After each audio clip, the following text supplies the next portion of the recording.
മനസ്സുകളിലേക്ക് ഇറങ്ങി ചെന്നുകൊണ്ട് കാര്യങ്ങളൊക്കെ വിശകലനം ചെയ്യാനായിട്ടുള്ളൊരു യാത്രയിലാണ്. പല പെൺകുട്ടികൾക്കും മാരേജിനോട് താല്പര്യക്കുറവ്, ഒരു പേടി പോലെ, അല്ലെങ്കിൽ മാരേജ് കഴിഞ്ഞ് കഴിഞ്ഞാൽ അവരുടെ ലൈഫ് തീർന്നു. ന്യൂസ് ഇപ്പൊ പുറത്തു വരുന്നുണ്ട്. അങ്ങനെയൊക്കെയാണ് ഇപ്പോഴത്തെ ഒരു കാലഘട്ടത്തിൽ നടക്കുന്നത്. മാരേജ് ആയിരിക്കണം ഫസ്റ്റ് പ്രിഫറൻസ്, അല്ലെങ്കിൽ ഫാമിലി ആയിരിക്കണം ഫസ്റ്റ് പ്രിഫറൻസ് ആയിട്ട് കണ്ടിട്ട് ഇപ്പൊ ഒരാൾക്ക് മോഡേൺ ഡ്രസ്സ് ഇടുന്നത് ഇഷ്ടമാണ്, മറ്റേ ആൾക്ക് മോഡേൺ ഡ്രസ്സ് ഇടുന്നത് ഇഷ്ടമല്ല. ഈ പെൺകുട്ടിയും ഹസ്ബൻഡും തമ്മിലുള്ള റിലേഷൻ അത്ര വലിയൊരു സാറ്റിസ്ഫൈഡ് ആയിട്ട് തോന്നുന്നില്ല. അപ്പൊ ആ പൊസിഷനിൽ ഹസ്ബൻഡ് ആക്ച്വലി ഒരു ഡിലേമേലാവാണ്, ഒരു പെൻഡുലം പോലെ ആവാണ്. വൈഫിന്റെ കൂടെ നിൽക്കാനും പറ്റില്ല, പാരന്റ്സിന്റെ കൂടെ നിൽക്കാനും പറ്റില്ല എന്നുള്ള രീതിയിൽ പെൻഡുലം പോലെ നിൽക്കുകയാണ്. ആക്ച്വലി അവരുടെ അച്ഛനും അമ്മയും അല്ലെങ്കിൽ അവരുടെ ഫാദറും മദറും നല്ലൊരു മോഡലായിട്ട് അല്ലെങ്കിൽ അവരൊരു ഫുൾഫിൽഡ് ആയിട്ട് ലൈഫ് കണ്ടക്ട് ചെയ്യുന്നതായിട്ട് കാണുന്നില്ല.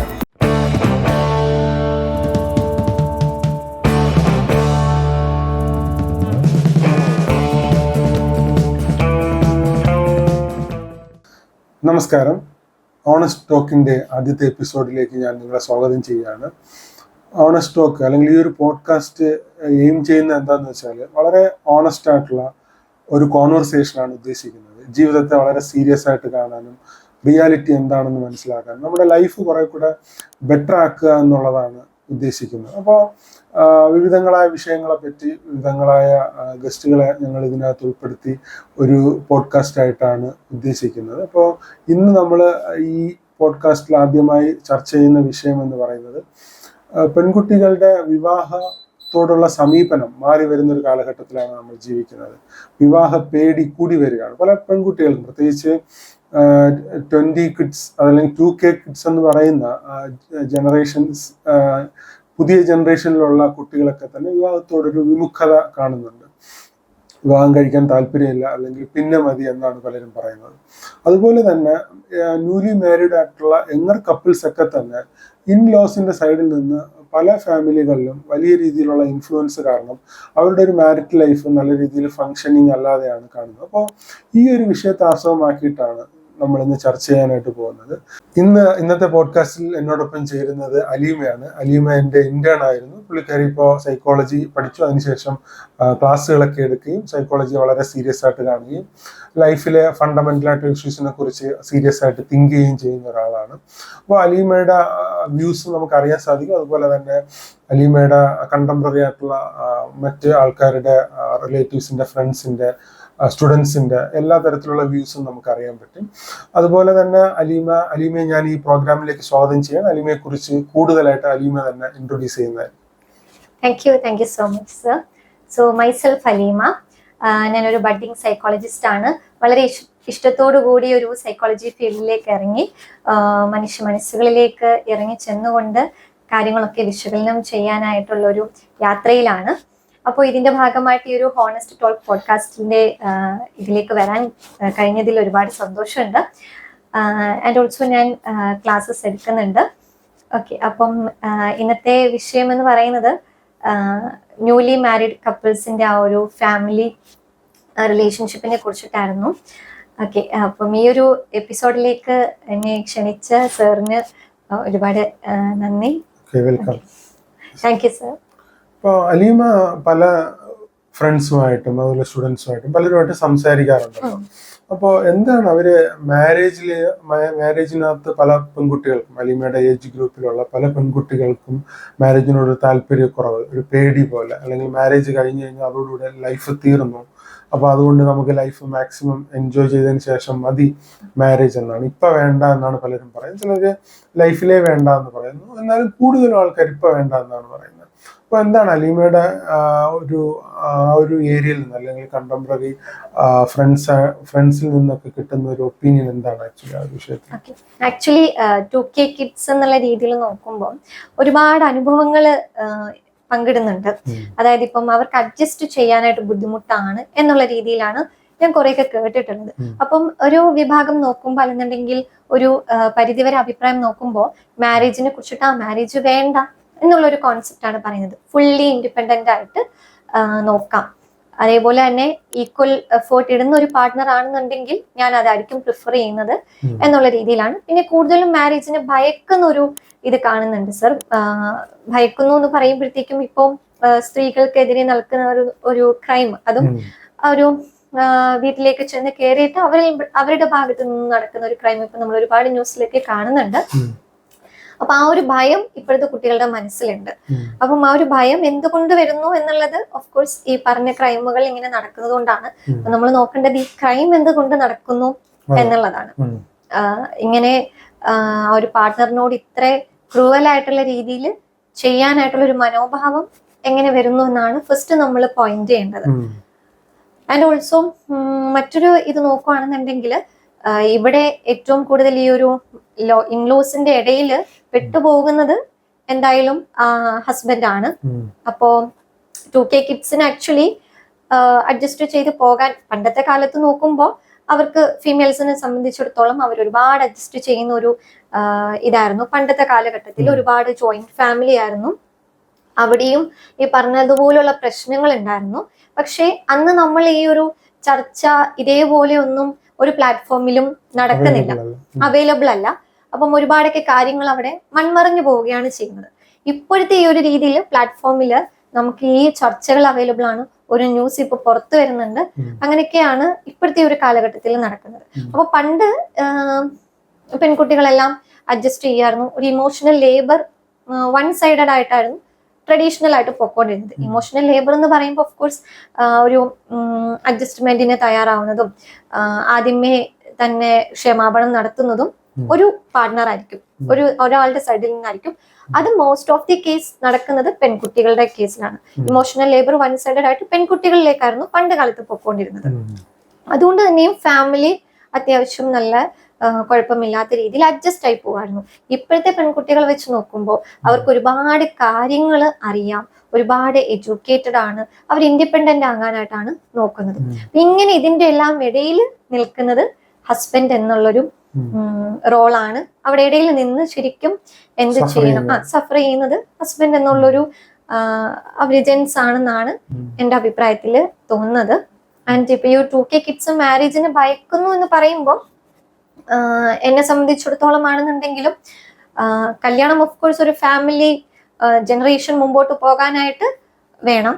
അപ്പോ ആ ഒരു രീതിയിൽ പക്ഷെ നമുക്ക് എവിടെയൊക്കെ നോക്കണം, എങ്ങനെയൊക്കെയാണ് വേണ്ടുന്നത് എന്നുള്ളൊരു ഇതുണ്ടായിരിക്കും. അപ്പൊ അതിനനുസരിച്ച് നമ്മളൊരു ഏജ് ആയി നമ്മൾ അതിന് ഫുള്ളി ഏബിൾഡ് ആണെന്നുണ്ടെങ്കിൽ മാരേജിലോട്ട് പോവുക എന്നുള്ളതാണ്. അത് സപ്പോർട്ട് ചെയ്യുന്ന ഫാമിലി ആണെന്നുണ്ടെങ്കിൽ പിന്നെ ഒന്നും നോക്കാനില്ല എന്ന് തന്നെ വേണം പറയാനായിട്ട്. അപ്പൊ വളരെ സ്മൂത്ത് ആയിട്ട് ഫാമിലി മുമ്പോട്ട് കൊണ്ടുപോകാനും കഴിയും. പക്ഷെ അങ്ങനെ നമുക്കൊരു ഐഡിയൽ കണ്ടീഷനിൽ മാരേജ് നടക്കുക എന്നുള്ളത് വളരെ റിമോട്ട് ആയിട്ടുള്ള ഒരു ചാൻസ് അല്ലേ? ഇപ്പം പലപ്പോഴും പെൺകുട്ടികളുടെ ഇടയിൽ കാണുന്ന ഒരു പ്രധാനപ്പെട്ട ഒരു പ്രോബ്ലമാണ് അവർക്ക് അഡ്ജസ്റ്റ് ചെയ്യാൻ സാധിക്കില്ല എന്നുള്ള കാര്യം. ആക്ച്വലി നമ്മുടെ ലൈഫ് മുന്നോട്ട് പോകുമ്പോൾ ഒരു ഏത് പ്ലാറ്റ്ഫോമിൽ ഇപ്പം നമുക്കൊരു മീനിങ് കണ്ടെത്താൻ വേണ്ടിയിട്ട് ഉള്ള പല സോഴ്സുകളാണ്. ഒന്ന് മാരേജ്, ഫാമിലി, അല്ലെങ്കിൽ കരിയർ. അപ്പോൾ എവിടെയാണെങ്കിലും നമ്മുടെ ലൈഫ് നമുക്ക് ഫങ്ഷനിങ് ആയിട്ട് മുന്നോട്ട് കണ്ടക്ട് ചെയ്യണമെങ്കിൽ പല രീതിയിലും നമ്മുടെ ഭാഗത്ത് നിന്ന് വിട്ടുവീഴ്ചകൾ തയ്യാറായാലേ പറ്റത്തുള്ളൂ സ്വാഭാവികമായിട്ട്. ഇപ്പോൾ ഈവൻ ഒരു ഫ്രണ്ട്ഷിപ്പ് തന്നെ നമുക്ക് എടുക്കാം. ഇപ്പം രണ്ടുപേര് തമ്മിലുള്ള ഒരു റിലേഷൻഷിപ്പിനാണല്ലോ നമ്മൾ നോർമലി ഫ്രണ്ട്ഷിപ്പ് എന്ന് പറയുന്നത് ബേസിക്കലി. അപ്പോൾ ഈ ഫ്രണ്ട്ഷിപ്പിനകത്ത് ഒരു രണ്ട് ഫ്രണ്ട്സ് ചേർന്നിട്ട് ഒരു സിനിമ കാണാൻ വേണ്ടിയിട്ട് പ്ലാൻ ചെയ്യുകയാണ്. അപ്പം ഒരാൾക്ക് 2 മണിക്കുള്ള ഷോയ്ക്കാണ് താല്പര്യം, വേറൊരാൾക്ക് 6 മണിക്കുള്ള ഷോ ആണ് താല്പര്യം. ഇവർ രണ്ടുപേരും ഇതിനകത്ത് സ്റ്റിക്ക് ഓൺ ചെയ്തിരുന്നു കഴിഞ്ഞാൽ അവർക്ക് ഒരിക്കലും ഒരുമിച്ച് ഒരു സിനിമ കാണാൻ പറ്റില്ല. അതേസമയം ഒരാൾക്ക് കാറിൽ പോകണമെന്നാണ് ആഗ്രഹം, ഒരാൾക്ക് ബസ്സിൽ പോകണമെന്നാണ് ആഗ്രഹം. ഇങ്ങനെ രണ്ടുപേരും അവരവരുടേതായിട്ടുള്ള പ്രിഫറൻസിൽ അവർ സ്റ്റിക്ക് ഓൺ ചെയ്തിരുന്ന അവരൊരിക്കലും ഈ തിയേറ്ററിലേക്ക് അവർക്ക് എത്താൻ സാധിക്കില്ല.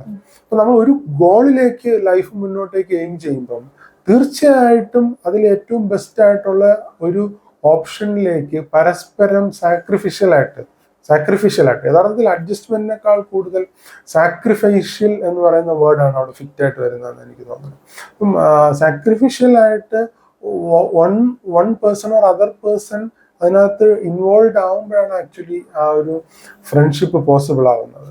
അപ്പൊ അതേപോലെ തന്നെയാണ് ആക്ച്വലി എല്ലാ എന്റർപ്രൈസസും. ഇപ്പം ഒരു സ്ഥാപനത്തിൽ ജോലി ചെയ്യുകയാണെങ്കിൽ നമുക്ക് നമ്മുടെ മനസ്സിന്റെ തോന്നലുകൾക്കനുസരിച്ച് അവിടെ വരാനും ജോലി ചെയ്യാനും സാധിക്കില്ല. അവിടെ ഒരു പഞ്ചിങ് സിസ്റ്റം ഉണ്ടാവും, അവിടെ ഇത്ര മണിക്കുള്ളിൽ വരണമായിരിക്കും, ആഴ്ചയിൽ എത്ര ദിവസമാണോ വർക്ക് നമുക്ക് അലോട്ട് ചെയ്തിട്ടുള്ള ആ ദിവസങ്ങളിൽ വരണമായിരിക്കും.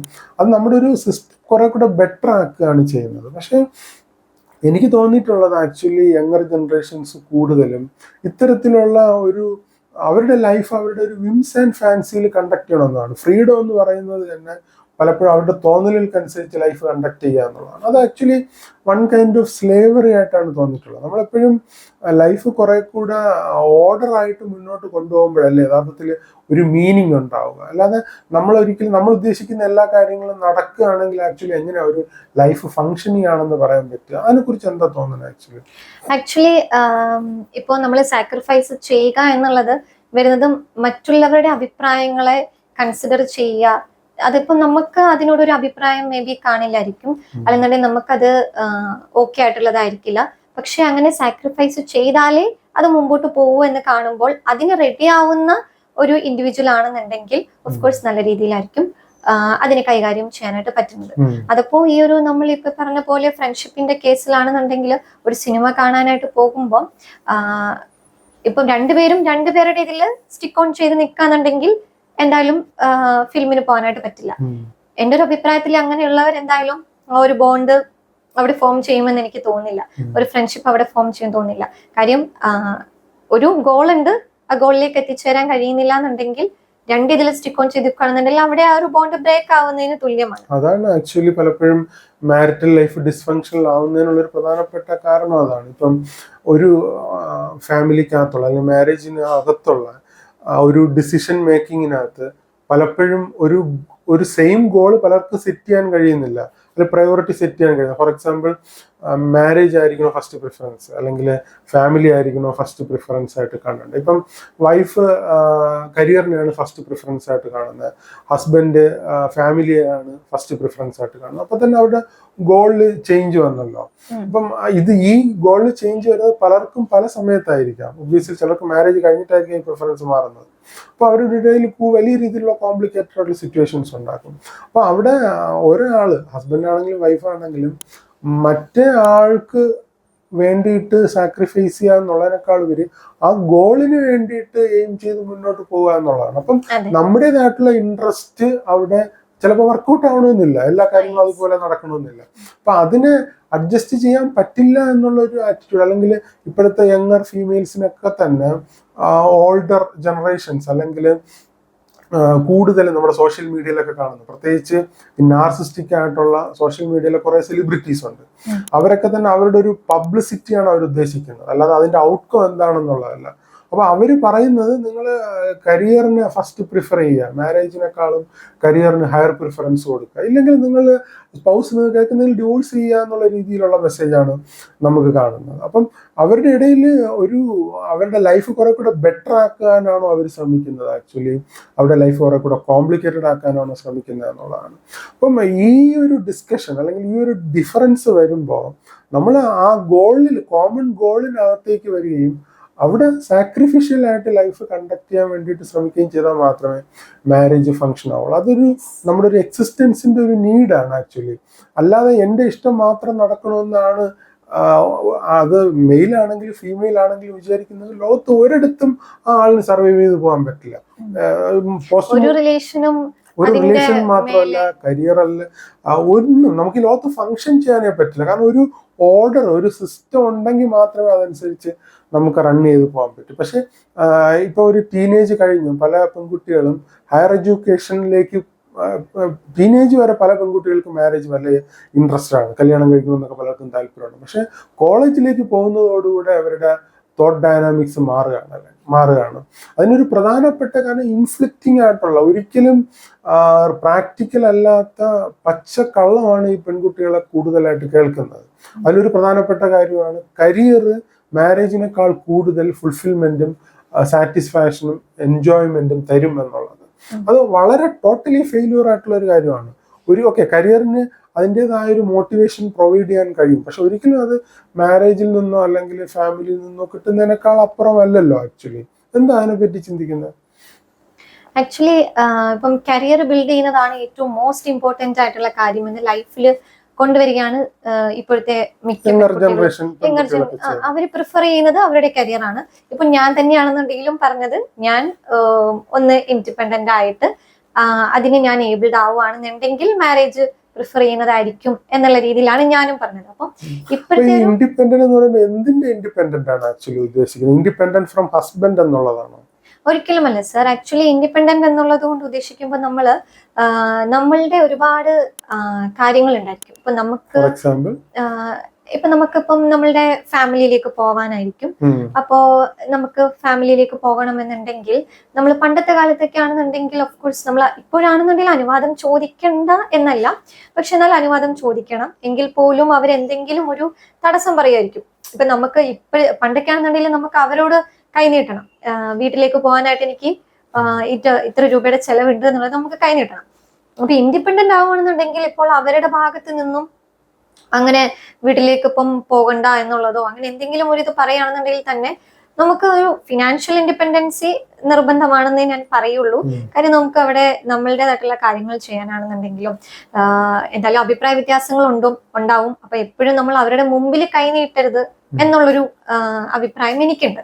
അതാവുമ്പോഴത്തേക്ക് നമുക്കിപ്പോ വീട്ടിലോട്ട് പോകാൻ ചെലവിനാണെന്നുണ്ടെങ്കിൽ നമുക്ക് പോകാം. നമ്മളുടെ ഒരു ഇൻട്രസ്റ്റും അതേപോലെ തന്നെ നമ്മളുടെ ആവശ്യങ്ങളും നമുക്ക് നിറവേറ്റാനായിട്ട് കഴിയും എന്നുള്ളതാണ് ഈ ഒരു ഇൻഡിപെൻഡൻസി കൊണ്ടിട്ട് ഉദ്ദേശിക്കുന്നത്. അവരുടെ അഭിപ്രായങ്ങൾക്ക് മാനിക്കണം, പക്ഷെ എന്നാല് അതിര് കടന്നുള്ള ചില കാര്യങ്ങളിൽ നമ്മളുടെ അഭിപ്രായങ്ങൾ അവരും മാനിക്കണം. അല്ലാണ്ട് അതിര് കടന്ന് നിയന്ത്രിക്കുകയോ ഒന്നും ചെയ്യരുതെന്നുള്ളൊരു മനസ്സിലായി. അപ്പൊ അതായത് ഫിനാൻഷ്യൽ ഇൻഡിപെൻഡൻസി ആണ് ഉദ്ദേശിക്കുന്നത്. ഫിനാൻഷ്യൽ ഇൻഡിപെൻഡൻസി ഇപ്പം ഹസ്ബൻഡ് ആൻഡ് വൈഫിന്റെ ഇടയിൽ വളരെ ഇമ്പോർട്ടന്റ് ആണ്. പക്ഷെ അത് എത്രത്തോളാണ് മാരിറ്റൽ ലൈഫ് ബെറ്റർ ആക്കുന്നതിന് വേണ്ടിയിട്ട് ഹെൽപ്പ് ചെയ്യും എന്നുള്ളതാണ് എൻ്റെ ഒരു സംശയം. ഇപ്പോ എനിക്ക് തോന്നുന്നു റിലേഷൻഷിപ്പ് നല്ല രീതിയിൽ പോകുന്ന ഒരു ഇതാണെന്നുണ്ടെങ്കിൽ ഈ ഒരു ഫിനാൻഷ്യൽ ഇൻഡിപെൻഡൻസിയിൽ കാര്യം വരുന്നില്ല. പക്ഷെ എവിടെയെങ്കിലും ഇവര് തമ്മിൽ എന്തായാലും പ്രശ്നങ്ങൾ ഉണ്ടാവും, എന്തായാലും ഒരു അഭിപ്രായ വ്യത്യാസങ്ങൾ ഉണ്ടാവും. അപ്പൊ അതുമായിട്ട് ബന്ധപ്പെട്ട് എന്തെങ്കിലും ഇപ്പം സ്റ്റിൽ എന്റെ മനസ്സിൽ സെപ്പറേറ്റ് ചെയ്യേണ്ട ഒരു സാഹചര്യം വരുവാണെന്നുണ്ടെങ്കിൽ നമ്മള് ഒന്ന് ഇൻഡിപെൻഡന്റ് ആയാൽ മാത്രമേ പറ്റുള്ളൂ. അപ്പം ഒരിക്കലും ഞാൻ ഇപ്പം മാരീഡ് ആയി കഴിഞ്ഞാൽ സെപ്പറേറ്റ് ആവണം, ഒരു അഭിപ്രായ വ്യത്യാസം വന്നാൽ സെപ്പറേറ്റ് ആവണം എന്നല്ല പറയുന്നത്. പക്ഷെ അങ്ങനത്തെ കേസുകളാണ് നമ്മുടെ കൺമുമ്പിൽ കാണുന്നത്. ഓക്കെ, പക്ഷെ അത് മനസ്സിലായി, ക്ലിയർ ആണ്. പക്ഷെ അതിനകത്തുള്ളൊരു പ്രോബ്ലം എന്താ വെച്ചാല്, ഓക്കെ ലൈഫിൽ ഇപ്പം അൺഎക്സ്പെക്റ്റഡ് ആയിട്ട് ആർക്കും എന്ത് സംഭവിക്കാം, നമുക്ക് ഒരിക്കലും പ്രഡിക്റ്റ് ചെയ്യാൻ പറ്റില്ല. അതിനുവേണ്ടി പ്രിപ്പയർ ആവുന്നതൊക്കെ നല്ലത് തന്നെയാണ്, പ്രോബ്ലം ഒന്നുമില്ല. പക്ഷെ അങ്ങനെ വരുമെന്ന് വിചാരിച്ച് നമ്മൾ കണ്ടക്ട് ചെയ്യാൻ തുടങ്ങിയാൽ നമ്മുടെ ലൈഫ് എന്താ പറയുക ഫുള്ളി ഡിസ്ഫങ്ഷനിലായിപ്പോയില്ല, അല്ലെങ്കിൽ നോട്ട് ഫുള്ളി ഫങ്ഷനിങ് ആയിട്ടുള്ള സിറ്റുവേഷനിലായിപ്പോയില്ല. ഒരു ഉദാഹരണം പറഞ്ഞാൽ ഇപ്പം നമ്മളിവിടെ സംസാരിച്ചുകൊണ്ടിരിക്കുകയാണ്, ഇപ്പൊ ഇവിടെ ബോംബ് വീഴുന്നു പൊട്ടും എന്നുള്ളൊരു പേടിയിലാണ് നമ്മളിവിടെ ഇരിക്കുകയാണെങ്കിൽ നമുക്കിവിടെ ഇത്രയും ഫ്രീ ആയിട്ട് സമാധാനത്തോടെ ഇരിക്കാൻ പറ്റുമോ? ഇല്ലല്ലോ.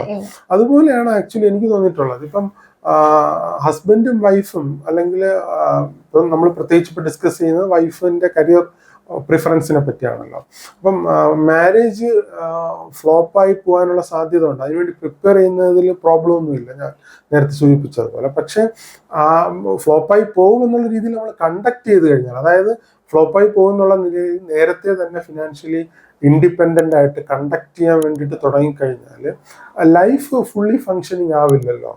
അതിനെപ്പറ്റി എന്താ ചിന്തിക്കുന്നത്? മനസ്സിലായോ ഞാൻ പറഞ്ഞത്? മനസ്സിലായി sir. Actually life fully functioning ആവണമെന്നുണ്ടെങ്കിൽ ആ ഒരു റിലേഷൻഷിപ്പ് നല്ല സ്മൂത്ത് ആയിട്ട് പോകണം.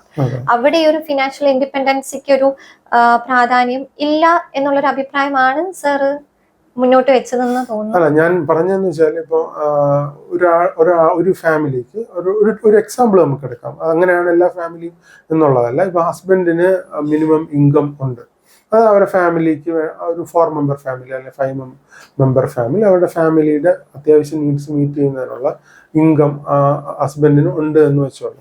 അപ്പൊ ആ ഒരു സിറ്റുവേഷനിൽ മിനിമം, അതായത് മിനിമം നമ്മുടെ എന്താ പറയാ എക്സാജുറേറ്റഡ് ആയിട്ടുള്ള ലക്ഷറി ആയിട്ടുള്ള ലൈഫിന് വേണ്ടിയിട്ടുള്ള ഇൻകം അല്ല ഞാൻ ഉദ്ദേശിക്കുന്നത്. അതൊരിക്കലും നമുക്ക് ലൈഫിൽ മീറ്റ് ചെയ്യാൻ പറ്റില്ല. പക്ഷെ നമ്മുടെ ബേസിക് നീഡ്സ് മീറ്റ് ചെയ്യുന്നതിനുള്ള ഇൻകം ഉണ്ട് എന്ന് വെച്ചോളൂ ഹസ്ബൻഡിനെ സംബന്ധിച്ചിടത്തോളം. ആ സിറ്റുവേഷനിൽ വൈഫ് കൂടെ ജോലിക്ക് പോകുന്ന ഒരു സിറ്റുവേഷൻ വരികയാണെങ്കിൽ സബ്സിക്വന്റ്ലി ഇവർക്ക് രണ്ടുപേര് ഫുൾ ടൈം പെർമനന്റ് ആയിട്ടുള്ള ജോബിനാണ് പോകുന്നതെന്ന് വെച്ചോ. അപ്പൊ ഇവർക്ക് രണ്ടുപേരുടെയും ഫാമിലിയിലുള്ള ടൈം കുറയാനുള്ള സാധ്യതയാണ്. അപ്പോൾ അവരുടെ ഫുള്ളി ഫങ്ഷനിങ് ആയിട്ടുള്ള ലൈഫിനെ ഒബ്വിയസ്ലി ബാധിക്കും. കാരണം രാവിലെ 4:30-5 മണിക്ക് എഴുന്നേറ്റാൽ മാത്രമേ പോകുന്നതിന് മുമ്പേ വീട്ടിലെ കാര്യങ്ങളൊക്കെ അറേഞ്ച് ചെയ്യാനായിട്ട് സാധിക്കും. വൈകുന്നേരം 6-7 മണിക്കൊക്കെ ആയിരിക്കും മോസ്റ്റ്ലി ആവറേജ് രണ്ടുപേർക്കും വീട്ടിലെത്താനായിട്ട് കഴിയുക. വീട്ടിലെ കാര്യങ്ങളൊക്കെ കഴിഞ്ഞ് വരുമ്പോൾ അറൗണ്ട് മിനിമം 10 മണിയാവും. പിന്നെ ഉറങ്ങാനുള്ള സമയമാവും. അപ്പോൾ ഇവർക്കൊരു ഫാമിലി ടൈം അല്ലെങ്കിൽ ലൈഫ് എന്ന് പറയുന്ന ഒരു പാർട്ട് കിട്ടുന്നില്ല എന്നുള്ളതാണ്. ഹസ്ബൻഡും വൈഫും ഫുൾ ടൈം പെർമനന്റ് ജോബ് ചെയ്യുമ്പോൾ. അപ്പം അതിനകത്തുള്ളൊരു പ്രോബ്ലം എന്താണെന്ന് വെച്ചാൽ ഈ വൈഫ് ഈ ഒരു പൊസിഷനിൽ മാരേജ് എപ്പോഴെങ്കിലും ഫെയിലായി പോകാനുള്ള സാധ്യത ഉണ്ട്. അതുകൊണ്ട് ഞാൻ ഓരോ ദിവസവും എൻ്റെ അന്നത്തെ ലൈഫ് ഫുള്ളി എൻജോയ് ചെയ്യാനുള്ള അവസരം കളഞ്ഞുകൊണ്ടാണ് ആക്ച്വലി മുന്നോട്ട് പോകുന്നത്. One way of looking at it. മനസ്സിലായില്ല? അതേസമയം ഈ പറയുന്ന രണ്ടുപേർക്കും ഫിനാൻഷ്യലി അവരുടെ ബേസിക് നീഡ്സ് മീറ്റ് ചെയ്യാൻ പറ്റുന്നില്ല. അത് വളരെ ടഫായിട്ടുള്ള സിറ്റുവേഷനാണ്. ഇപ്പം ഹസ്ബൻഡിന്റെ ഇൻകം അവരുടെ ബേസിക് നീഡ്സ് മീറ്റ് ചെയ്യാൻ പറ്റാത്ത സിറ്റുവേഷനാണ്. ഒബ്വിയസ്ലി രണ്ടുപേരും പോയി വർക്ക് ചെയ്യേണ്ടതായിട്ടുള്ള സിറ്റുവേഷൻ. ധാരാളം ഫാമിലി എന്നാലും ചില ഫാമിലികളിൽ നമുക്ക് അങ്ങനെ കാണാനായിട്ട് കഴിയും. പിന്നെ വേറൊരു കണ്ടീഷൻ വെച്ചാൽ ഓക്കെ, ഈ ഫീമെയിലിനെ സംബന്ധിച്ചിടത്തോളം വർക്ക് ചെയ്യുന്നില്ല എന്ന് വെച്ചോളൂ, പക്ഷെ പ്രിപ്പയർഡ് ആണ്. അപ്പോൾ ഹസ്ബൻഡ് മരിക്കുന്ന സിറ്റുവേഷൻ ഓക്കെ റിമോട്ട്ലി സംഭവിക്കാം, അല്ലെങ്കിൽ റിലേഷൻഷിപ്പിൽ എന്തെങ്കിലും സിവിയർ ആയിട്ടുള്ള പ്രോബ്ലം വന്നു കഴിഞ്ഞാൽ ഇൻഡിപെൻഡൻ്റ് ആയിട്ട് പോകും. അത് ആ സമയത്ത് നോക്കുക എന്നുള്ള ഓപ്ഷനാണ് എനിക്ക് കുറെ കൂടെ ബെറ്റർ ആയിട്ട് തോന്നിയിട്ടുള്ളത്.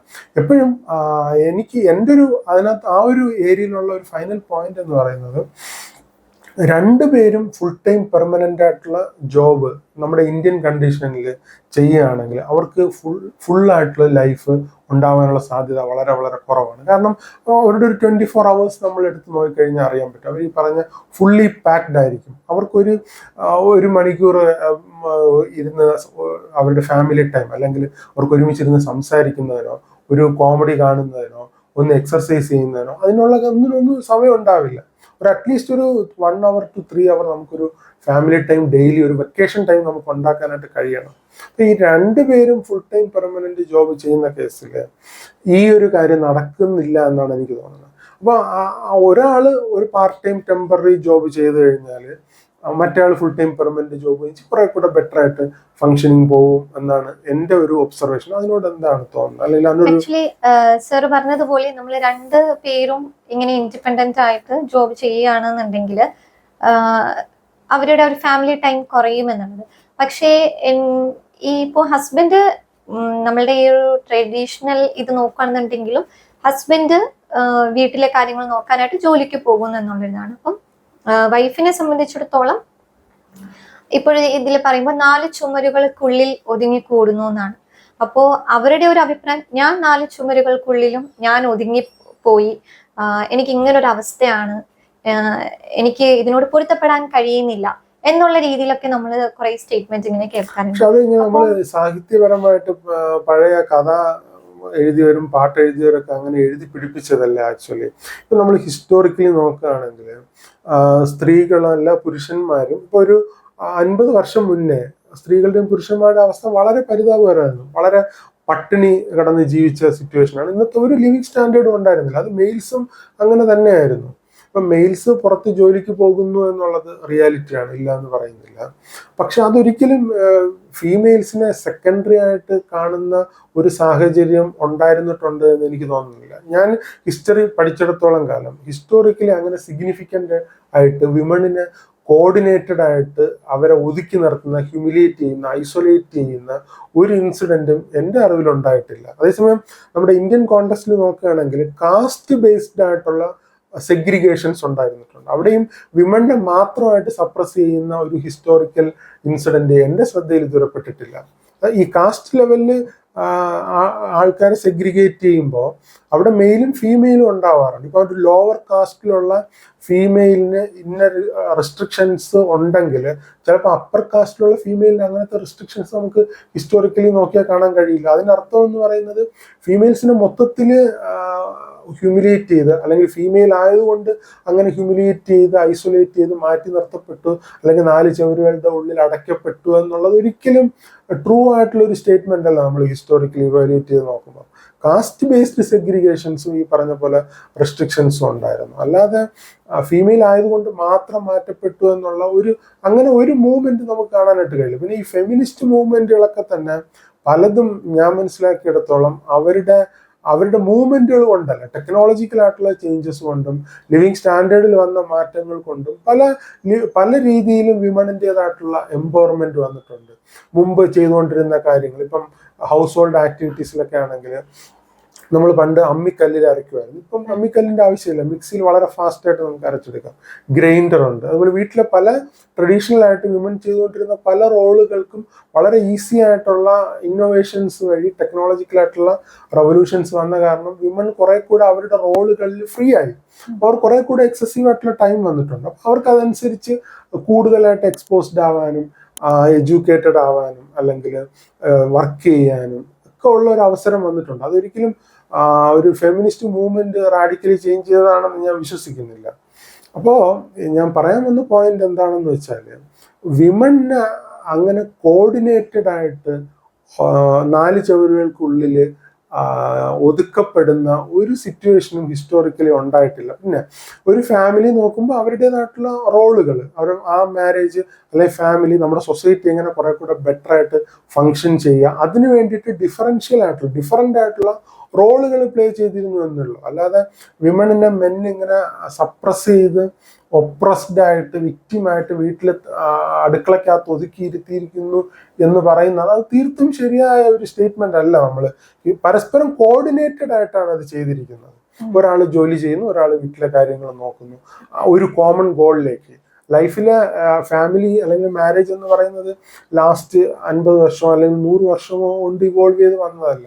തൗസൻഡ്സ് ഓഫ് ഇയേഴ്സ് അല്ലെങ്കിൽ ഹൺഡ്രഡ്സ് ഓഫ് ഇയേഴ്സ് ബാക്കിലേക്ക് നമ്മൾ ചിന്തിച്ചു കഴിഞ്ഞാൽ മാരേജും ഫാമിലിയുടെ സിസ്റ്റം ഒക്കെ നമുക്ക് കാണാനായിട്ട് കഴിയും. വളരെ സിവിലൈസേഷൻ തന്നെ ഇവോൾവ് ചെയ്ത് വന്നിരിക്കുന്നതിൻ്റെ ഒരു ബേസ് എന്ന് പറയുന്നത് ഫാമിലിയാണ് ആക്ച്വലി.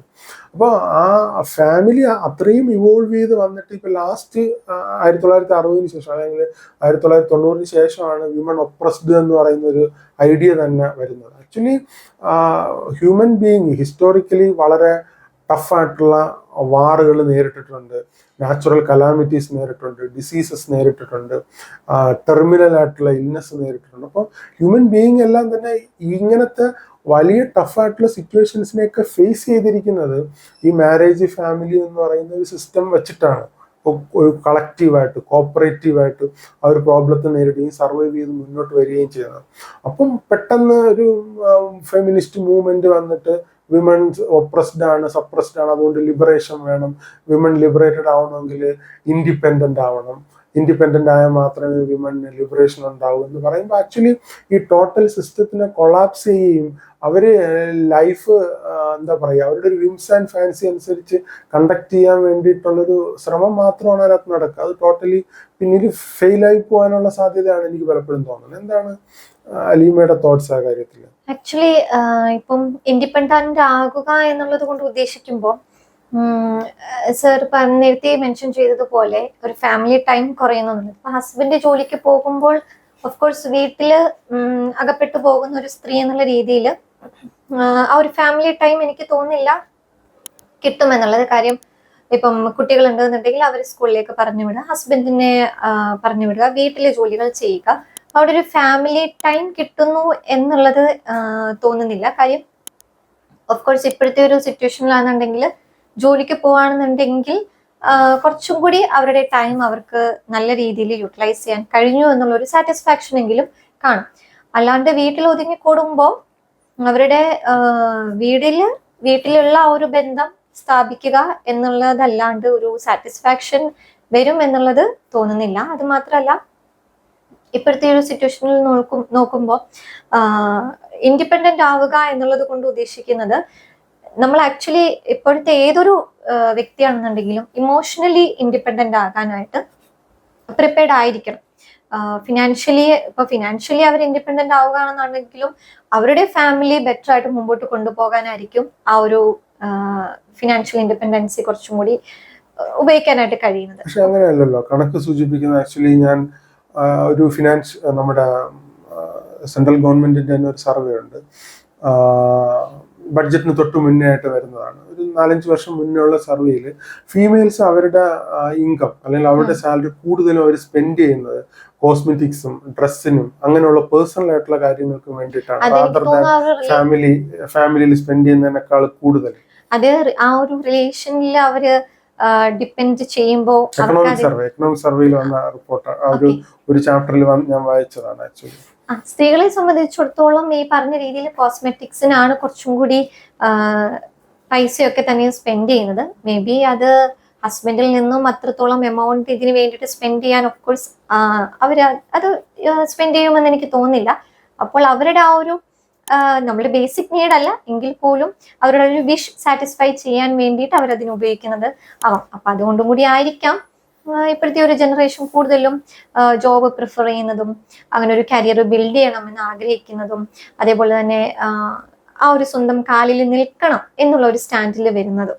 ഇപ്പം നമുക്ക് കരിയറിൽ നിന്ന് എങ്ങനെയാണ് ആക്ച്വലി ഒരു ഫുൾഫിൽമെന്റും സാറ്റിസ്ഫാക്ഷനും അല്ലെങ്കിൽ നമ്മുടെ ലൈഫ് മുന്നോട്ടേക്ക് കൊണ്ടുപോകാൻ വേണ്ടിയിട്ടുള്ള ഒരു പ്രചോദനം, ഒരു എൻകറേജ്മെന്റ് നമുക്ക് കണ്ടെത്താനായിട്ട് കഴിയുക?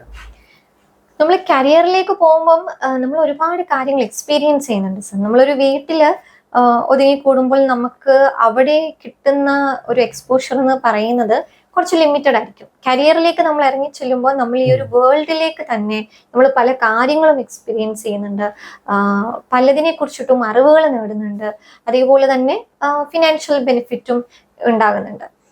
അപ്പോൾ അതൊക്കെ വെച്ചിട്ടായിരിക്കാം ആ ഒരു സാറ്റിസ്ഫാക്ഷൻ ലെവൽ നോക്കുമ്പോൾ കരിയറിൽ കുറച്ചും കൂടി ബെറ്റർ ആണ്. അതേപോലെ തന്നെ ഇപ്പോൾ എല്ലാ ഇതിലും നമ്മൾ കേൾക്കുന്നത്, സൊസൈറ്റിയിൽ നിന്ന് കേൾക്കുന്നത് പെൺകുട്ടി സ്വന്തം കാലിൽ നിൽക്കണം എന്ന് അടിയുറച്ച വാക്കുകളാണ് കേൾക്കുന്നത്. അപ്പൊ അത് കേട്ട് വളരുന്ന ഒരു പെൺകുട്ടി തീർച്ചയായിട്ടും പണ്ട് ആൺകുട്ടിയാണ് കരയരുത് എന്ന് പറഞ്ഞ് കേട്ട് വരുന്നത് പോലെയാണ് ഇപ്പോൾ സ്വന്തം കാലിൽ നിൽക്കണം എന്നുള്ളത് കേട്ട് വരുന്നത്. അപ്പൊ അതിനോട് കുറച്ചും കൂടി യോജിച്ചു പോകുന്ന ഒരു ജീവിത രീതി ആയിരിക്കും പെൺകുട്ടികൾ ചൂസ് ചെയ്യുന്നത്.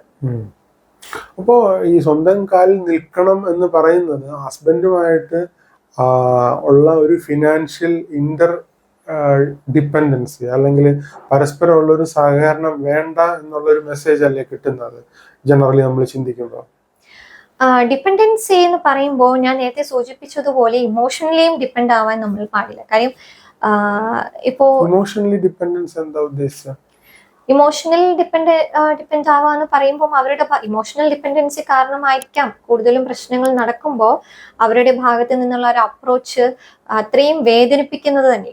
ഏതൊരു റിലേഷൻ ആണെന്നുണ്ടെങ്കിലും അവിടെ ഇമോഷണൽ ഡിപ്പെൻഡൻസിക്ക് അനുസരിച്ചായിരിക്കും കൂടുതലും ആ ഒരു എന്തെങ്കിലും തരത്തിലുള്ള പ്രശ്നമാവട്ടെ അല്ലെങ്കിൽ അവരെ അവോയ്ഡ് ചെയ്യുന്നതാവട്ടെ അതൊക്കെ അക്സെപ്റ്റ് ചെയ്യാൻ പറ്റാതെ വരുന്നത് തന്നെ. ക്ലിയർ ആവുന്നില്ല, വിശദമായിട്ട് പറയാമോ? ആക്ച്വലി ഇപ്പം നമ്മള് ഒരു കാര്യത്തിനെ ഇമോഷണലി അപ്രോച്ച് ചെയ്യുന്നതിനെക്കാട്ടിലും നമ്മൾ ഒരു ഹസ്ബൻഡും വൈഫും തമ്മിലുള്ള റിലേഷൻഷിപ്പ് ആണ്, അതിനകത്തൊരു ഇമോഷണൽ ഡിപ്പെൻഡൻസി എന്ന് പറയുന്ന ഒരു ഫാക്ടർ എന്താണ്, അതെങ്ങനെയാണ് നെഗറ്റീവ്ലി ഇൻഫ്ലുവൻസ് ചെയ്യുന്നത്?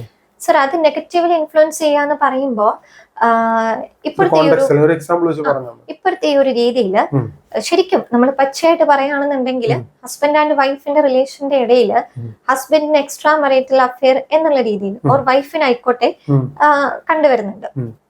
അപ്പോൾ അതിങ്ങനെ കണ്ടുവരുമ്പോ ഇപ്പൊ അങ്ങനെ പോകുന്നത് ഹസ്ബൻഡും ആകാം അല്ലെന്നുണ്ടെങ്കിൽ വൈഫ് ആകാം. അപ്പൊ അങ്ങനെ അവരുടെ ഇമോഷൻസിനെ മറ്റൊരാളിലേക്ക് കൊടുക്കുമ്പോ അവിടെ നിൽക്കുന്ന അവരുടെ പാർട്ട്ണർ എന്ന് പറയുന്നത് ഇമോഷണലി ഡിപ്പെൻഡഡ് ആയിട്ടുള്ള ഒരു വ്യക്തിയാണെന്നുണ്ടെങ്കിൽ അത് അവർക്ക് അക്സെപ്റ്റ് ചെയ്യാനായിട്ട് പറ്റില്ല. അത് അത്രയും എൻ്റെ ഹസ്ബൻഡ് മറ്റൊരാളെ സ്നേഹിക്കുന്നു അല്ലെന്നുണ്ടെങ്കിൽ മറ്റൊരാളെ എൻ്റെ സ്ഥാനത്ത് കാണുന്നു എന്നുള്ളൊരു തോട്ടായിരിക്കും വരുന്നത്. അപ്പൊ ഇമോഷണലി അപ്രോച്ച് ചെയ്യുന്ന ഒരു പാർട്ട്ണറിനെ സംബന്ധിച്ചിടത്തോളം അതൊട്ടും അക്സെപ്റ്റ് ചെയ്യാനായിട്ട് പറ്റില്ല. മനസ്സിലായി, കോൺസെപ്റ്റ് ക്ലിയർ ആയി. പക്ഷെ അതിനകത്തുള്ളൊരു പ്രോബ്ലം എന്താണെന്ന് വെച്ചാല് ഇപ്പൊ ഒരു റിലേഷൻഷിപ്പ് ഡീപ്പർ ആയിട്ടുള്ള റിലേഷൻഷിപ്പ്, ഹസ്ബൻഡ് വൈഫ് റിലേഷൻഷിപ്പില് ഡീപ്പർ ആയിട്ടുള്ള റിലേഷൻഷിപ്പ് വേണമെന്നുള്ളതാണല്ലോ എല്ലാരും പറയുന്നത്. അതിനകത്ത് ഡിഫറെന്റ് ഒപ്പീനിയൻ ഉണ്ടോ? ഡീപ്പർ ആയിട്ടുള്ള റിലേഷൻഷിപ്പ് വേണമെന്ന് എല്ലാരും പറയുമ്പോൾ എനിക്ക് അതിനോട് ഒരു യോജിപ്പില്ല സർ. ഡീപ്പർ റിലേഷൻഷിപ്പ് വേണം, ഹസ്ബൻഡും വൈഫും തമ്മിൽ സ്ട്രോങ് ആയിട്ടുള്ള റിലേഷൻഷിപ്പ് വേണ്ട എന്ന് പറയുമ്പോൾ ഓഫ് കോഴ്സ് റിലേഷൻ നല്ല അത്യാവശ്യം നല്ല ട്രസ്റ്റ്ഫുൾ ആയിട്ടുള്ള ഒരു റിലേഷൻ ആയിരിക്കണം. പക്ഷെ ഡീപ്പർ ആകും തോറും ഡീപ്പർ ആകുമ്പോൾ എന്ന് പറയുമ്പോൾ എന്താ സംഭവിക്കുന്നത് ആക്ച്വലി അലീമയുടെ അണ്ടർസ്റ്റാൻഡിങ്ങിൽ? ഡീപ്പർ ആകും തോറും നമ്മൾ അവരിലേക്ക് ഒതുങ്ങിക്കൂടും. നമ്മൾ അവരിലേക്ക് ഒതുങ്ങിക്കൂടുമ്പോ ഒരു പോയിന്റിൽ കംപ്ലീറ്റ് ആയിട്ട് നമ്മൾ അവരെ എല്ലാ കാര്യങ്ങളിലും കൺസിഡർ ചെയ്യണം. ബട്ട് എന്നാൽ പോലും അവരെ കൺസിഡർ ചെയ്യുമ്പോൾ അവരുടെ അഭിപ്രായങ്ങളായിരിക്കാം നമ്മൾ അടിച്ചേൽപ്പിക്കുന്ന രീതിയിലോട്ട് പോകും. അപ്പം ഞാൻ അത് കേട്ടില്ല എന്നുണ്ടെങ്കിൽ എന്ത് സംഭവിക്കും? ഇങ്ങനൊരു ഇപ്പം എന്തെങ്കിലും അവരൊരു കാര്യം നമ്മളടുത്ത് പറയുകയാണ്, എന്തെങ്കിലും അവരുടെ ഒരു ഇഷ്ടത്തിനനുസരിച്ചുള്ള ഒരു കാര്യം പറയാണ്. ചിലപ്പോൾ വസ്ത്രധാരണത്തിലായിരിക്കാം പറയുന്നത്, നീ ഇങ്ങനെ ഈ ഒരു മോഡേൺ ഡ്രസ്സ് ഇടുന്നതായിരിക്കും, അല്ലെങ്കിൽ നീ ഇങ്ങനെ ഒരു ട്രഡീഷണൽ ഡ്രസ്സ് ഇടുന്നതാണ് എനിക്കിഷ്ടം, നീ അങ്ങനെ ഇട്ടാൽ മാത്രം എന്റെ കൂടെ വന്നാൽ മതി എന്ന് പറയുമ്പോൾ അതുവരെ അത് ചിലപ്പം ആ പെൺകുട്ടിക്ക് അക്സെപ്റ്റ് ചെയ്യാൻ പറ്റുന്നതായിരിക്കും. ആ പെൺകുട്ടീനെ സംബന്ധിച്ചിടത്തോളം എനിക്ക് ആ ഒരു രീതി വേണ്ട, എനിക്ക് എൻ്റെ ഈ ഒരു ഡ്രസ്സിങ് സ്റ്റൈൽ മതി എന്നായിരിക്കും. പക്ഷെ ഹസ്ബൻഡ് മേ ബി മറ്റൊരു രീതിയിലാ പറ്റില്ല, ഇങ്ങനെ വന്നാൽ മാത്രമേ എന്റെ കൂടെ വരാനായിട്ട് പറ്റുള്ളൂ എന്ന് പറയുവാണെന്നുണ്ടെങ്കിൽ അതിനോട് യോജിച്ചു പോകേണ്ട ഒരു അവസ്ഥ അവിടെ വരികയാണ്. അപ്പൊ അവിടെ യോജിച്ചു പോകുന്നത് തന്നെയും ആ ഒരു റിലേഷനിൽ ഒരു പ്രശ്നം വേണ്ട എന്നുള്ള രീതിയിലായിരിക്കും അതിനോട് യോജിച്ചു പോകുന്നത്. അപ്പൊ അങ്ങനെയൊക്കെയുള്ള കേസുകളിലാണെന്നുണ്ടെങ്കിൽ റിലേഷൻഷിപ്പ് ഡീപ്പർ ആയിക്കൊണ്ടിരിക്കുകയാണ്. പക്ഷെ അത് വൺ സൈഡഡ് ആണെന്നേ ഉള്ളൂ. ഒരാളുടെ അഭിപ്രായത്തിനോട് യോജിച്ച് അയാളിലേക്ക് ഒതുങ്ങി പോവുക എന്നുള്ളതാണ് ആ ഒരു രീതിയിൽ മനസ്സിലായി. പക്ഷെ അതിനകത്ത് ആ ഒരു പ്രോബ്ലം കുറെ കൂടെ റിയലിസ്റ്റിക് ആയിട്ട് നമ്മൾ സമീപിക്കുകയാണെങ്കിൽ വോളണ്ടറി ആയിട്ട് അതിനോട് പോസിറ്റീവായി സമീപിക്കുക എന്നുള്ളത് മാത്രമാണ് അതിനകത്തുള്ള സൊല്യൂഷൻ. ഇപ്പം നേരത്തെ മോഡേൺ ഡ്രസ്സ് ഇടുന്ന കാര്യം പറഞ്ഞു.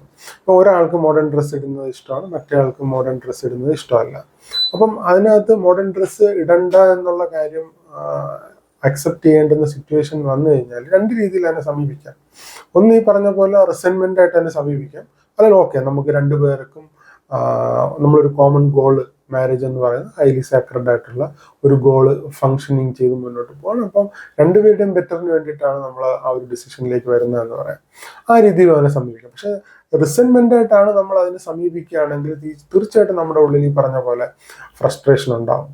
പക്ഷെ ഈ ഇമോഷണൽ ഡിപ്പെൻഡൻസിയുടെ കാര്യം നമ്മൾ നോക്കുകയാണെങ്കിൽ ഏത് റിലേഷൻഷിപ്പ് ആണെങ്കിലും രണ്ടുപേരും, ഇപ്പം നമ്മൾ സപ്പോസ് ഒരു സ്ട്രേഞ്ചർ ആയിട്ടുള്ള ഒരാൾ നമ്മൾ പരിചയപ്പെട്ടു എന്ന് വെച്ചോളൂ. നമ്മൾ ആദ്യം പേരെന്താണെന്ന് ചോദിക്കും, അതിനുശേഷം വീട് എവിടെയാണെന്ന് ചോദിക്കും, അതിന് വേറെ ദിവസം കാണുമ്പം വീട്ടിൽ ആരൊക്കെ ഉണ്ടെന്ന് ചോദിക്കും, പിന്നെ വേറെ ദിവസം കാണുമ്പം എവിടെയാണ് ജോലി എന്ന് ചോദിക്കും, പിന്നെ വേറെ ദിവസം കാണുമ്പം എത്ര രൂപ സാലറി എന്ന് ചോദിക്കും, അത് കഴിഞ്ഞ് വേറൊരു ദിവസം കാണുമ്പോൾ ഇന്നെന്താ മോഹം വിഷമിച്ചിരിക്കുന്നതെന്ന് ചോദിക്കും. അപ്പം നമ്മൾ ഈ ചോദിച്ച് എവിടെയാണ് പോകുന്നതെന്ന് ചോദിച്ചാൽ ആളുടെ പേഴ്സണൽ ആയിട്ടുള്ള കാര്യങ്ങളും പേഴ്സണൽ സീക്രട്ടുകളാണ് നമ്മൾ ചോദിച്ചു പോകുന്നത്, അല്ലേ? അപ്പം രണ്ട് വ്യക്തികൾ തമ്മിൽ ഒരു ഇന്റിമസി എപ്പോഴാണ് ഉണ്ടാകുന്നതെന്ന് ചോദിച്ചാൽ പേഴ്സണൽ ആയിട്ടുള്ള കാര്യങ്ങളും പേഴ്സണൽ സീക്രട്ടുകളും പരസ്പരം ഷെയർ ചെയ്യുന്ന സിറ്റുവേഷനിലാണ് രണ്ട് വ്യക്തികൾ തമ്മിൽ ഒരു ഇന്റിമസി എന്ന് പറയുന്ന ഒരു അവസ്ഥ അവരുടെ ഇടയിൽ ഡെവലപ്പ് ചെയ്യുന്നത്. അപ്പം പേഴ്സണൽ ആയിട്ടുള്ള കാര്യങ്ങളും സീക്രട്ടുകളും പരസ്പരം ഷെയർ ചെയ്യുമ്പോൾ ഓട്ടോമാറ്റിക് ആയിട്ട് അവരുടെ ഇടയിൽ ഇമോഷണൽ ആയിട്ടുള്ള ഒരു അറ്റാച്ച്മെന്റ് ഉണ്ടാവും. ഇപ്പം ഒരു ആക്റ്റീവായിട്ടുള്ള ഹസ്ബൻഡ് വൈഫ് റിലേഷൻഷിപ്പാണ്. അപ്പൊ ആ ഹസ്ബൻഡിന് അല്ലെങ്കിൽ വൈഫിന് ഒരു എക്സ്ട്രാ മാരിറ്റൽ റിലേഷൻഷിപ്പ് വരികയാണെന്ന് വെച്ചോളൂ. ആ എക്സ്ട്രാ മാരിറ്റൽ റിലേഷൻഷിപ്പിലെല്ലാം തന്നെ ആദ്യമേ നേരെ പോയിട്ട് സെക്ഷൽ റിലേഷൻഷിപ്പ് ആയിരിക്കില്ല അവർ ചെയ്യുന്നത്. ആദ്യം ഒരു ഫ്രണ്ട്ഷിപ്പ് പോലെ ആയിരിക്കും. പിന്നെ അവരുടെ പേഴ്സണൽ ആയിട്ടുള്ള കാര്യങ്ങൾ പറഞ്ഞ് പേഴ്സണൽ ആയിട്ടുള്ള കാര്യങ്ങൾ, സീക്രട്ടുകളും ഫാമിലിയിലെ എല്ലാ കാര്യങ്ങളും പറഞ്ഞ് വരുമ്പോഴാണ് അവരുടെ ഇടയിൽ ഒരു ബോണ്ടിങ് ഉണ്ടാകുന്നത്, അല്ലെങ്കിൽ ഇന്റിമസി ഡെവലപ്പ് ചെയ്യുന്നത്, ഇമോഷണലി അവർ അറ്റാച്ച്ഡ് ആവുന്നത്. അപ്പൊ ആ സമയത്താണ് ആക്ച്വലി അവരുടെ ഇടയിൽ വലിയ രീതിയിലുള്ള റിലേഷൻഷിപ്പ് ഡെവലപ്പ് ചെയ്യുന്നത്. അപ്പോൾ ഒരിക്കലും ഒരു ഹസ്ബൻഡ് വൈഫിന് ഇന്റിമസി ഇല്ലാതെ ആക്റ്റീവായിട്ട് ഫങ്ഷൻ ചെയ്യാൻ പറ്റും എന്ന് ഞാൻ വിചാരിക്കുന്നില്ല. സർ, അപ്പോ ഈ ഒരു എക്സ്ട്രാ മരീറ്റൽ അഫെയർ നടക്കുന്നത് തന്നെയും ഈ ഹസ്ബൻഡ് ആൻഡ് വൈഫിന്റെ ഇടയിൽ ഈ പറയുന്ന രീതിയിലുള്ള ഒരു ഇന്റിമസി പോകുമ്പോഴാണോ? എക്സ്ട്രാ മരീറ്റൽ അഫെയർ സംഭവിക്കുന്നത് തന്നെയും ഈ പറഞ്ഞ രീതിയിലുള്ള ഒരു ഇമോഷണൽ കണക്ഷൻ, ഹസ്ബൻഡും വൈഫും തമ്മിലുള്ള ഒരു ഇമോഷണൽ കണക്ഷൻ മോസ്റ്റ്ലി അങ്ങനെയാണ് ആദ്യം സംഭവിക്കുന്നത്. അതാണ് ഇപ്പൊ ഒരു ഹസ്ബൻഡും വൈഫും റിലേഷൻഷിപ്പ് സ്റ്റാർട്ട് ചെയ്യാണ്, മാരേജ് കഴിയാണ്. അവർ ആദ്യമേ ഓക്കെ പാത്തോളജിക്കൽ ആട്ടോ, അപ്പൊ നമുക്ക് പേഴ്സണാലിറ്റി ഡിസോർഡർ ഉള്ള ആൾക്കാരുണ്ട്, ആ കാറ്റഗറി നമുക്ക് മാറ്റി നിർത്താം. നോർമലി ഉള്ള ആൾക്കാരെ സംബന്ധിച്ചിടത്തോളം അവർ മുന്നോട്ട് പോകുമ്പോൾ ആദ്യമായിട്ട് ഇവരുടെ കമ്മ്യൂണിക്കേഷനാണ് കുറയുന്നത്. ഹസ്ബൻഡ് വൈഫ് റിലേഷൻഷിപ്പിൽ കമ്മ്യൂണിക്കേഷനാണ് കുറയുന്നത്. എല്ലാ കാര്യങ്ങളും പറയാതെ ആവും. പറയുന്ന കാര്യങ്ങളുടെ നമ്പർ കുറഞ്ഞു വരും. പേഴ്സണൽ ആയിട്ടുള്ള കാര്യങ്ങൾ, ഡെയിലി അഫയേഴ്സും പറയാതെ വരുമ്പോൾ ഇവരുടെ ഇടയിൽ ആ കമ്മ്യൂണിക്കേഷനിലൂടെ ഉണ്ടാവേണ്ടുന്ന ഇന്റിമസി കുറഞ്ഞു വരും. മീൻ ടൈം ഈ പറഞ്ഞ പോലെ വേറെ ആരെങ്കിലും ആയിട്ട് ഒരു അടുപ്പം വരികയാണ്, പേഴ്സണൽ ആയിട്ടുള്ള കാര്യങ്ങൾ പറയാനുള്ള സിറ്റുവേഷൻസ് ക്രിയേറ്റ് ആയി വരികയാണ്. ഓട്ടോമാറ്റിക്കായിട്ട് അവരുമായിട്ട് പേഴ്സണൽ ആയിട്ടുള്ള കാര്യങ്ങളും സീക്രട്ടുകളും ഷെയർ ചെയ്ത് വരും. പിന്നെ അവരുടെ ഇടയിൽ ഒരു ഇമോഷണൽ അറ്റാച്ച്മെന്റ് ഡെവലപ്പ് ചെയ്യും. അങ്ങനെയാണ് ആക്ച്വലി കൂടുതലും എക്സ്ട്രാ മാരിറ്റൽ അഫയേഴ്സ് ഉണ്ടാവുന്നതിനുള്ളൊരു പ്രധാനപ്പെട്ട കാര്യം. അപ്പോൾ ഇൻറ്റിമസി എന്ന് പറയുന്നത് രണ്ടുപേര് തമ്മിലുള്ള റിലേഷൻഷിപ്പിനകത്ത് വളരെ കീ ആയിട്ടുള്ളൊരു കാര്യമാണ്. അത് ആ ഇൻറ്റിമസി എടുത്തു കളഞ്ഞാൽ ഒരിക്കലും ഒരു രണ്ട് വ്യക്തികൾക്ക് ആക്റ്റീവായിട്ടുള്ള ഒരു റിലേഷൻഷിപ്പ് ഉണ്ടാക്കാനായിട്ട് കഴിയില്ല. കാരണം ഇമോഷൻസ് എന്ന് പറയുന്നത് ഹ്യൂമൻ ബീയിങ്സിനുള്ള വളരെ പെക്യുലിയർ ആയിട്ടുള്ള ഒരു സംഭവമാണ്. അപ്പോൾ അത് രണ്ട് ഹ്യൂമൻ ബീയിങ്സ് തമ്മിൽ പരസ്പരം മനസ്സിലാക്കാനും, സെൻസിറ്റീവായിട്ട് കാണേണ്ടുന്ന കാര്യങ്ങൾ സെൻസിറ്റീവായിട്ട് കാണാനും, സീരിയസ് ആയിട്ട് കാണേണ്ടുന്ന കാര്യങ്ങൾ സീരിയസ് ആയിട്ട് കാണാനും, അത്തരത്തിൽ റിയാക്ട് ചെയ്യാനും പരസ്പരം മനസ്സിലാക്കാനും വേണ്ടിയിട്ട് ദൈവം തന്നെ വെച്ചിരിക്കുന്ന വളരെ പ്രധാനപ്പെട്ട ഒരു കാര്യമാണ് ഇമോഷൻസ് എന്ന് പറയുന്നത്. അപ്പോൾ അതിൻ്റേതായിട്ടുള്ള പ്ലേസിൽ അത് യൂസ്ഫുൾ ആണ്. അത് ഏറ്റവും ബെസ്റ്റ് ആയിട്ടുള്ള പ്ലേസ് എന്ന് പറയുന്നത് ഹസ്ബൻഡ് വൈഫ് റിലേഷൻഷിപ്പാണ്. അതിനകത്ത് നിന്ന് ഈ ഇൻറ്റിമസി എടുത്തു കളഞ്ഞാൽ എനിക്ക് തോന്നുന്നില്ല ഒരിക്കലും ഈ ഇമോഷണൽ അറ്റാച്ച്മെന്റ് ഇല്ലാതെ ഹസ്ബൻഡ് വൈഫിന് ഒരു ട്രസ്റ്റബിൾ ആയിട്ടുള്ള റിലേഷൻഷിപ്പ് ഡെവലപ്പ് ചെയ്യാൻ കഴിയുമെന്ന് ഞാൻ വിശ്വസിക്കുന്നില്ല. ആക്ച്വലി ഇമോഷണൽ അറ്റാച്ച്മെന്റ് വേണം, ബട്ട് അത് ഒരുപാട് ആശ്രയിച്ചിരിക്കാനായിട്ട് പാടില്ല എന്നുള്ളൊരു, ഇപ്പം ഈ ഒരു രീതിയിൽ ഇപ്പോഴത്തെ ഒരു സാഹചര്യത്തിൽ നോക്കുകയാണെന്നുണ്ടെങ്കിൽ ഒരുപാട് കേസുകളിൽ ഇമോഷണലി ഡിപ്പെൻഡായി പോയത് കൊണ്ട് തന്നെയും പ്രോബ്ലം ഫേസ് ചെയ്യുന്നതായിട്ട് കാണുന്നുണ്ട്. ഉണ്ട്, അങ്ങനത്തെ പ്രോബ്ലംസ് ഉണ്ട്. ഈ പറഞ്ഞ പോലെ ഹസ്ബൻഡ് ചീറ്റ് ചെയ്യുക, വൈഫ് ചീറ്റ് ചെയ്യുക, അങ്ങനത്തെ പ്രോബ്ലംസ് ഉണ്ട്. പക്ഷെ യങ്ങറായിട്ടുള്ള ഫീമെയിൽസിന് അത്തരത്തിൽ നമ്മൾ ഒരു മാരേജിനകത്തേക്ക് പോകുമ്പോൾ മാരേജിന്റെ പർപ്പസിനെ കുറിച്ച് പറയാതെ എക്സെപ്ഷണൽ ആയിട്ട് ചില മാരേജുകളിൽ ഉണ്ടാകുന്ന ഫെയിലുവേഴ്സിനെ ഫേസ് ചെയ്യാൻ വേണ്ടിയിട്ട് പ്രിപ്പയർ ചെയ്താൽ ആക്ച്വലി അവർക്ക് മാരേജ് ഒരിക്കലും ഫങ്ഷനിങ് ആവില്ലല്ലോ. ഞാൻ പറഞ്ഞു, അതാണ് പ്രധാനപ്പെട്ട പ്രോബ്ലം.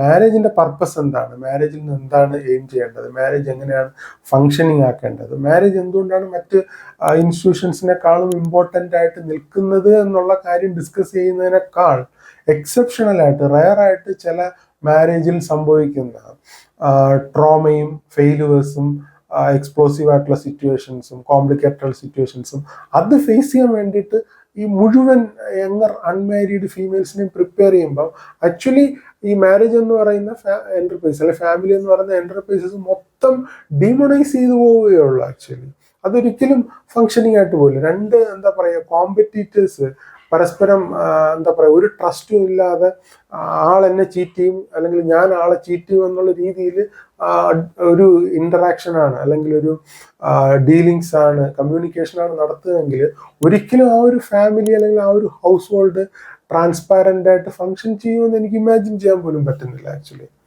Okay, yes sir. അപ്പം ആക്ച്വലി ഈ പറയുന്നത് പോലെ ഇന്റിമസി എന്ന് പറയുമ്പോൾ ഹസ്ബൻഡും വൈഫും തമ്മിലുള്ള ഒരു ഇന്റിമസി മാത്രമായിട്ട് എനിക്ക് തോന്നുന്നില്ല. ഇന്റിമസി ആണെന്നുണ്ടെങ്കിൽ അത് ഇപ്പം ഒരു ജനിച്ചു വളർന്ന വീട്ടിൽ നിന്നും മറ്റൊരു വീട്ടിലേക്ക് പോകുമ്പോൾ അവിടെയുള്ള ഫാമിലി മെമ്പേഴ്സുമായിട്ട് ആ ഒരു ഇന്റിമസി നിർബന്ധമായിട്ടുള്ളൊരു കാര്യമല്ലേ?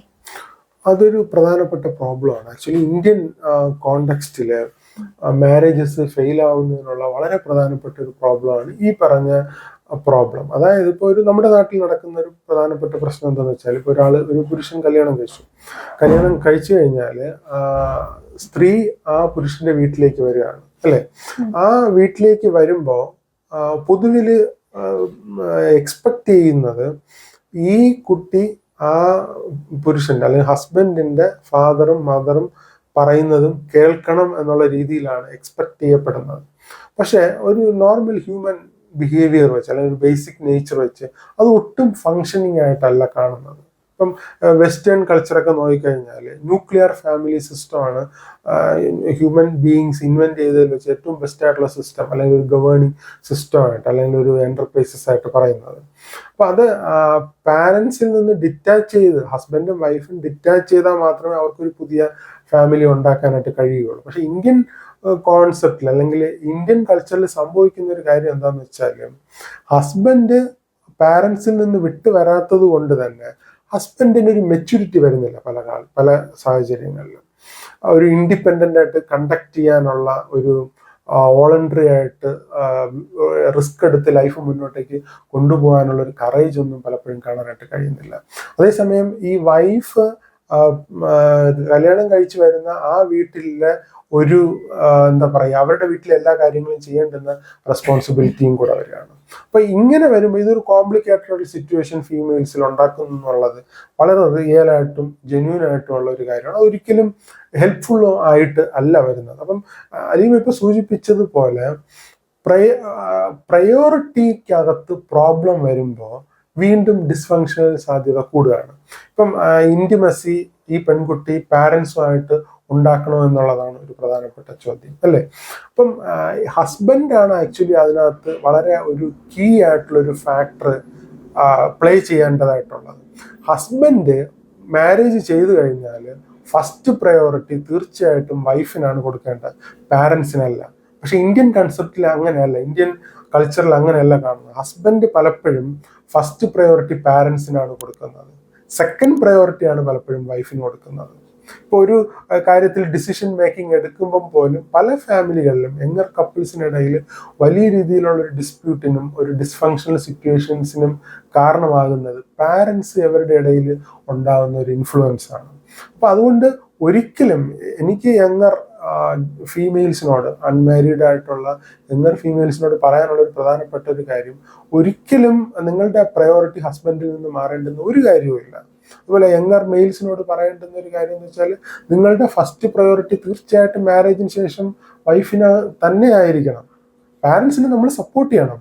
അവർക്ക് വേണ്ടുന്ന, അവർക്ക് എന്തെങ്കിലും ഇൻ നീഡ് ആയിട്ടുള്ള സിറ്റുവേഷനിൽ നമ്മൾ അവരെ സപ്പോർട്ട് ചെയ്യണം. അവരെ നമ്മളെ ലൈഫിൽ നിന്ന് എടുത്ത് കളയുക എന്നുള്ളതല്ല ഞാൻ ഉദ്ദേശിക്കുന്നത്. പക്ഷേ അവർ നമ്മളെ മേൽ പവർ കാണിക്കുന്ന, കൺട്രോൾ ചെയ്യുന്ന, നമ്മളുടെ ഡിസിഷൻ മേക്കിങ്ങിനകത്ത് അവർ ഇടപെടുന്ന രീതിയിലേക്ക് വരുന്ന സാഹചര്യം നമ്മുടെ കൾച്ചറിൽ വളരെ വ്യാപകമായിട്ട് യങ്ങർ കപ്പിൾസിനിടയിൽ കാണുന്നുണ്ട്. അത് വളരെ മാരിറ്റൽ ലൈഫ് തുടക്കത്തിൽ തന്നെ കല്ലുകടി ഉണ്ടാക്കുന്ന ഒരു സാഹചര്യം ആണെന്ന് എനിക്ക് പലപ്പോഴും മനസ്സിലാക്കാനായിട്ട് കഴിഞ്ഞിട്ടുണ്ട്. ആക്ച്വലി ഞാനൊരു അഭിപ്രായം കേട്ടതിൽ നിന്ന് മനസ്സിലാക്കാൻ കഴിഞ്ഞത്, ഒരിക്കലും സെപ്പറേറ്റഡ് ആയിട്ട് താമസിക്കുന്നതിനോടോ അല്ലെന്നുണ്ടെങ്കിൽ എന്നെ ഇതുവരെ വളർത്തിക്കൊണ്ട് വന്ന അച്ഛനെയും അമ്മയും ഉപേക്ഷിച്ചിട്ട് എന്നെ വിശ്വസിച്ചിറങ്ങി വന്ന പെൺകുട്ടിയോട് ഒപ്പം ഒരു വേറിട്ടൊരു ജീവിതം ജീവിക്കുന്നതിനോടോ താല്പര്യമില്ല. പക്ഷെ രണ്ടുപേരെയും ഈക്വലായിട്ട് കൊണ്ടുപോകണം എന്നുള്ളൊരു അഭിപ്രായം വന്നിട്ടുണ്ടായിരുന്നു. അത് ഈ പറഞ്ഞതുപോലെ 2K ജനറേഷനിലോട്ട് വരുമ്പോഴാണ് കൂടുതലായിട്ടും ആ ഒരു ഡിസ്കഷൻ കാണുന്നത്. അതെ, 2K കിഡ്സിന് ആക്ച്വലി ഇങ്ങനെയുള്ള രീതിയിൽ അഡ്ജസ്റ്റഡ് ആയി പോകാനായിട്ട് ബുദ്ധിമുട്ടുണ്ട്. എൻ്റെ അടുത്തൊരു വ്യക്തി പറഞ്ഞൊരു കാര്യമായിരുന്നു, സർ എന്താണ്, കല്യാണം കഴിഞ്ഞു, ഒരു 21 വയസ്സാണ് ഉള്ളത്. അപ്പൊ കല്യാണം കഴിഞ്ഞിട്ട് വീട്ടിലേക്ക് അവർ കുറേ മക്കളുണ്ട്. അപ്പം ആക്ച്വലി ഈ പെൺകുട്ടിയും ഹസ്ബൻഡും തമ്മിലുള്ള റിലേഷൻ അത്ര വലിയൊരു സാറ്റിസ്ഫൈഡ് ആയിട്ട് തോന്നുന്നില്ല. പല പല കാരണങ്ങളും പറഞ്ഞു. അതായത് ഇപ്പം ആ പെൺകുട്ടിയുടെ പേഴ്സണൽ ആയിട്ടുള്ള ഐറ്റംസ് എടുക്കുന്നതാവട്ടെ, ഇപ്പം സിസ്റ്റർ ഇൻ ലോസ് വരുമ്പോൾ അവര് എടുത്തുകൊണ്ട് പോവുക, അതിന്റെ വസ്ത്രങ്ങൾ എടുത്തുകൊണ്ട് പോവുക, അങ്ങനെയൊക്കെയുള്ള കാര്യങ്ങൾ, അതൊന്നും ഈ ഒരു പെൺകുട്ടിക്ക് ഒട്ടും അഡ്ജസ്റ്റ് ആവാൻ പറ്റുന്നില്ല. അപ്പൊ ഫസ്റ്റ് പ്രയോറിറ്റി കൊടുക്കണം എന്ന് സാറ് സൂചിപ്പിച്ചതുപോലെ ആ പെൺകുട്ടിയുടെ അഭിപ്രായത്തിലും എനിക്ക് പ്രയോറിറ്റി ഇല്ല എന്നുള്ളതായിരുന്നു അഭിപ്രായമായിട്ട് വന്നത്. അപ്പം എന്റെ സ്ഥാനത്ത് മറ്റു എല്ലാവരെയും കാണുന്നു, അതെനിക്ക് ഒട്ടും അഡ്ജസ്റ്റ് ചെയ്യാൻ പറ്റുന്നില്ല, എങ്ങനെയെങ്കിലും എനിക്ക് ഇവിടെ നിന്ന് ഓടി പോകണം എന്നുള്ളൊരു അഭിപ്രായമാണ് വന്നിട്ടുണ്ടായിരുന്നത്. അപ്പം ഈ ഒരു 2K കിഡ്സിനെ സംബന്ധിച്ചിടത്തോളം ഒട്ടും ഈ ഒരു കാര്യത്തിൽ അഡ്ജസ്റ്റ് ചെയ്ത് പോകാനായിട്ട് കഴിയുന്നില്ല എന്നാണ് ആ ഒരു അഭിപ്രായത്തിൽ നിന്ന് മനസ്സിലാക്കാനായിട്ട് കഴിഞ്ഞത്. തീർച്ചയായിട്ടും അത് വളരെ ജെന്യൂൻ ആയിട്ടുള്ള ഒരു കാര്യമാണ്. കാരണം ലൈഫ് നമ്മൾ മുന്നോട്ടേക്ക് കണ്ടക്ട് ചെയ്ത് പോകുമ്പോൾ ഒരു ഇൻഡിപെൻഡന്റ്, നമ്മൾ എപ്പോഴും ഡിസ്കസ് ചെയ്യുന്ന ഒരു വാക്കാണ്, ഏത് ലെവൽ വരെ ഇൻഡിപെൻഡന്റ് ആവാൻ പറ്റും. എൻ്റെ അഭിപ്രായത്തിൽ നമുക്ക് മാക്സിമം ഇൻഡിപെൻഡന്റ് ആവാൻ പറ്റുന്നത് ഈ ഹസ്ബൻഡ് വൈഫ് എന്ന് പറയുന്ന ആ ഒരു ഇൻഡിപെൻഡന്റ് മാത്രമാണ്. അല്ല ഹസ്ബൻഡ് വേറെ വൈഫ് വേറെ എന്നുള്ളതല്ല, ഹസ്ബൻഡും വൈഫും ഇൻഡിപെൻഡന്റ് ആവുക എന്നുള്ളതാണ്. മനസ്സിലായില്ലേ? പാരൻസിൽ നിന്ന് അല്ലെങ്കിൽ മറ്റു ആൾക്കാരിൽ നിന്ന് അവരൊരു സൊസൈറ്റിയുടെ ഒരു യൂണിറ്റ് ആയിട്ട് അവർ ഇൻഡിപെൻഡന്റ് ആയിട്ട് ഫങ്ഷൻ ചെയ്യാന്നുള്ളതാണ്. എനിക്ക് എതിർപ്പുള്ളത് എപ്പോഴും ഒരാൾ ഇൻഡിപെൻഡന്റ് ആവുമ്പോഴാണ്. ഒരാൾ മാത്രമായിട്ട് ഇൻഡിപെൻഡൻ്റ് ആകുമ്പം അവർക്ക് എപ്പോഴും അവർ ലൈഫ് മുന്നോട്ടേക്ക് കണ്ടക്ട് ചെയ്ത് പോകുന്നത്, അവർ ഗൈഡ് ചെയ്ത് പോകുന്നത് ശരിയാണെന്ന് നമുക്ക് ഒരിക്കലും പറയാൻ പറ്റില്ല. കാരണം ഒരു വളരെ ഫിലോസഫിക്കലി, വളരെ ഒരു ഹ്യൂമൻ ഫിലോസഫിക്കലായിട്ടുള്ള ഒരു റിയാലിറ്റിയാണ് ഹ്യൂമൻ ബീയിങ്സിന്റെ ബേസിക് നേച്ചർ ഗുഡ് അല്ല എന്നുള്ളത്. നമ്മൾ ബേസിക്കലി ഗുഡ് അല്ല. നമ്മൾ ഗുഡ് ചെയ്യുന്നത് പല കാരണങ്ങൾ കൊണ്ടാണ്. ദൈവത്തിലുള്ള വിശ്വാസം കൊണ്ടായിരിക്കാം, പോലീസ് നമ്മളെ ശിക്ഷിക്കും എന്നുള്ളതുകൊണ്ടായിരിക്കാം, നാട്ടുകാർ കണ്ട എന്ത് വിചാരിക്കും എന്നുള്ളതായിരിക്കും, ഇങ്ങനെ പല കാരണങ്ങൾ കൊണ്ടായിരിക്കും. അപ്പോൾ നമ്മളൊരു ഇൻഡിവിജ്വൽ നേച്ചർ കുറെ കൂടെ ബെറ്റർ ആക്കുന്നത് എപ്പോഴും കളക്റ്റീവായിട്ടുള്ള ഒരു അഫെയർ, കമ്മിറ്റഡ് ആയിട്ടുള്ള റിലേഷൻഷിപ്പ് വഴിയാണ്. അപ്പം നമ്മളെ പരസ്പരം ക്രിട്ടിസൈസ് ചെയ്യുകയും പരസ്പരം കറക്റ്റ് ചെയ്യുകയും എൻകറേജ് ചെയ്യുകയും ചെയ്യുമ്പോൾ അതിന് ഏറ്റവും കമ്മിറ്റഡ് ആയിട്ടുള്ള ഒരാൾ നമുക്ക് ആവശ്യമാണ്. അതിന് ഏറ്റവും ഹെൽപ്പ് ചെയ്യുന്ന കാര്യമാണ് ആക്ച്വലി മാരിറ്റൽ റിലേഷൻഷിപ്പ് എന്ന് പറയുന്നത്, ഹസ്ബൻഡ് വൈഫ് റിലേഷൻഷിപ്പ്. അപ്പം ആ ഇൻഡിപെൻഡന്റ് യഥാർത്ഥത്തിൽ വരേണ്ടുന്നത് ഒരു വ്യക്തി എന്നുള്ള നിലയിലല്ല, മാരേജിന് ശേഷം ഫാമിലി എന്നുള്ള നിലയിൽ ഒരു യൂണിറ്റ് ആയിട്ട് ഇൻഡിപെൻഡന്റ് ആവുക എന്നുള്ളതാണ്. അത് കുറെ കൂടെ ബെറ്റർ ആയിട്ടുള്ള ഫങ്ഷനിങ്ങിലേക്ക് അവരെത്തിക്കുന്നതായിട്ടാണ് എനിക്ക് പലപ്പോഴും തോന്നിയിട്ടുള്ളത്. അപ്പം പെൺകുട്ടികൾ അങ്ങനെ ചിന്തിക്കുന്നതിനകത്ത് യാതൊരു രീതിയിലും അവരെ നമുക്ക് കുറ്റം പറയാൻ പറ്റില്ല. കാരണം അത് മെയിൽസിന് അങ്ങനെ ചിന്തിക്കാൻ കഴിയാത്ത ഒരു സിറ്റുവേഷൻ ഇവിടെ ഉണ്ട് എന്നുള്ളത് വേറൊരു സത്യമാണ്. കാരണം നമ്മൾ ലൈഫ് കണ്ടക്ട് ചെയ്യുന്നത് ഒരു മോറൽ ഫ്രെയിം വർക്കിലാണ്. നമുക്ക് എല്ലാവർക്കും ഒരു വിശ്വാസമുണ്ട്, ലൈഫ് ഇങ്ങനെ കണ്ടക്ട് ചെയ്യണം, അതാണ് ശരി. അപ്പോൾ ആൺകുട്ടികളൊക്കെ തന്നെ നമ്മുടെ ഇന്ത്യൻ കൾച്ചറിൽ കേട്ട് വളരുന്നത് പാരൻസിന് വലിയ രീതിയിൽ പ്രാധാന്യം കൊടുക്കണം എന്നുള്ള രീതിയിലാണ്. പാരൻസിനെ റെസ്പെക്ട് ചെയ്യണം, ഓണർ ചെയ്യണം. എനിക്ക് അതിനകത്ത് യാതൊരു അഭിപ്രായ വ്യത്യാസമൊന്നുമില്ല. വളരെ ഈവിളായിട്ട് ആക്ട് ചെയ്യുന്ന പാരൻസ് ഉണ്ട്, ഇല്ല എന്നൊന്നും ഞാൻ പറയുന്നില്ല. അവരെ നമ്മൾ ആ രീതിയിൽ ഡീൽ ചെയ്യേണ്ടതായിട്ടുണ്ട്. എനിവേ ബേസിക്കലി നമ്മൾ പാരൻസിനെ ഓണർ ചെയ്യേണ്ടതായിട്ടുണ്ട്. അപ്പൊ ഈ ഓണർ ചെയ്യുമ്പോൾ തന്നെ അവർ നമ്മളെ ഇൻഫ്ലുവൻസ് ചെയ്യുന്ന രീതിയിൽ, അതായത് അതിൻ്റെ ഒരു സീക്വൻസ് നോക്കിക്കഴിഞ്ഞാൽ ആ ഒരു ആൺകുട്ടി വളർന്നു വരുമ്പോൾ കൂടുതലും ഈ ഒരു പ്രോബ്ലം നമുക്ക് കാണാനായിട്ട് കഴിയുന്നത് കുഞ്ഞിലെ തന്നെ അവര് ജോലി ചെയ്യാനായിട്ട് അനുവദിക്കാറില്ല. ഇപ്പം പല ആൺകുട്ടികളും അവര് ഏൺ ചെയ്ത് തുടങ്ങിയാൽ പോലും അവരുടെ ഫിനാൻസ് കൺട്രോൾ ചെയ്യുന്നത് അവരുടെ പാരൻസ് ആയിരിക്കും. പല ഫാമിലി മാരേജ് കഴിഞ്ഞാൽ പോലും പല ഫാമിലികളിലും ഞാൻ ശ്രദ്ധിച്ചിട്ടുള്ള ഒരു കാര്യമാണ്. അപ്പം യഥാർത്ഥത്തിൽ ഒരു 18 വയസ്സ് കഴിച്ചാൽ അല്ലെങ്കിൽ 15 വയസ്സ് കഴിയുമ്പോൾ തന്നെ പാർഷ്യലി അവർക്കൊരു ഡിസിഷൻ മേക്കിംഗ് എടുക്കാനും അവരുടേതായിട്ടുള്ള കാര്യങ്ങൾ നോക്കി മുന്നോട്ട് പോകാനും കുട്ടികൾ അലോ ചെയ്യുക എന്നുള്ളതാണ്. എന്നാൽ അവർ ഡിസിഷൻ മേക്കിംഗ് എടുക്കാനും ചില എടുക്കുന്ന ഡിസിഷൻ തെറ്റാവും. അപ്പോൾ അവർ സ്വയം കറക്റ്റ് ചെയ്യും. ചില കാര്യങ്ങൾ നമ്മുടെ അടുത്ത് എത്ര പറഞ്ഞാലും നമുക്കും മനസ്സിലാവില്ല, അത് എക്സ്പീരിയൻസിലൂടെ നമ്മൾ കറക്റ്റ് ചെയ്യുള്ളൂ. അപ്പം പാരൻസ് അല്ലെങ്കിൽ ഓൾഡർ ജനറേഷൻ വിചാരിക്കുന്നത് എന്താണ്, എല്ലാം അവർ ശരിയായിട്ട് ചെയ്യണം, ഞാൻ തന്നെ അവരെ കൊണ്ട് നടന്ന് പറഞ്ഞ് തിരുത്തി കറക്റ്റ് ചെയ്ത് കൊണ്ടുപോകണം. അവരുടെ ആ ഉദ്ദേശം നല്ലതാണ്, അവരെ തെറ്റൊന്നും പറയുന്നില്ല, ഇന്റൻഷൻ നല്ലതാണ് ഒരു പരിധി വരെ. പവർ, അധികാരം കാണിക്കണമെന്നുള്ള ബാഡ് ഇന്റൻഷൻ ഇല്ലാത്തിടത്തോളം കാലം. ഇനി അങ്ങനെ പോകുമ്പോൾ സംഭവിക്കുന്നതെന്ന് വെച്ചാൽ ഈ ആൺകുട്ടി ഒരിക്കലും മെച്യൂർഡ് ആവുന്നില്ല. ഇപ്പം നമ്മൾ സൈക്കോളജിക്കലി സ്പീക്കിംഗ് 18 അല്ലെങ്കിൽ 19 വയസ്സാകുമ്പോൾ ആണ് ഒരു മെച്യൂരിറ്റി ആവുന്നത്. അതായത് ടീനേജിൽ നിന്ന് അഡൽട്ട്ഹുഡിലേക്ക് മാറണമെന്നാണ് വൈപ്പ്. അതായത് നമ്മൾ സ്വന്തമായിട്ട് ഡിസിഷൻ മേക്കിംഗ് എടുക്കാനുള്ള ഒരു ഇൻഡിപെൻഡന്റ് ആയിട്ടുള്ള ഒരു കപ്പാസിറ്റി, വരായികളൊക്കെ തിരിച്ചറിഞ്ഞു ഡിസിഷൻ മേക്കിങ്ങിനുള്ള ഒരു കപ്പാസിറ്റിയിലേക്ക് വരിക എന്നുള്ളതാണ്. പക്ഷെ അത് ഇന്നത്തെ മെയിൽസിന് സാധിക്കുന്നില്ല എന്നുള്ളതാണ്. ഒരു 18 വയസ്സിൽ ഏത് മെയിൽസിനാണ് ഇൻഡിപെൻഡന്റ് ആയിട്ട് ഡിസിഷൻ എടുക്കാൻ പറ്റുന്നത്? ആ ഒരു മെച്യൂരിറ്റി വരുന്നില്ല. അത് വരാത്തതിനുള്ളൊരു കാരണം പാരൻസിനുള്ള ഓവറായിട്ടുള്ള ഡിപ്പെൻഡൻസ് ആണ്. ഇപ്പം നമ്മുടെ നാട്ടിലുള്ള ഒരു പ്രധാനപ്പെട്ട ചൊല്ലാണ് മാതാപിതാ ഗുരു ദൈവം എന്നാണ്.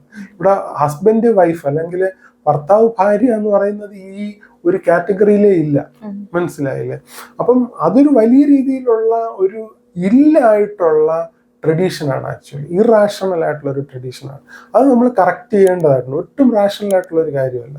അത് കറക്റ്റ് ചെയ്തുകൊണ്ട് പാരൻസിനെ നമ്മൾ ഓണർ ചെയ്യുകയും അവരുടെ നീഡിൽ നമ്മൾ സപ്പോർട്ട് ചെയ്യുകയും ചെയ്യണം.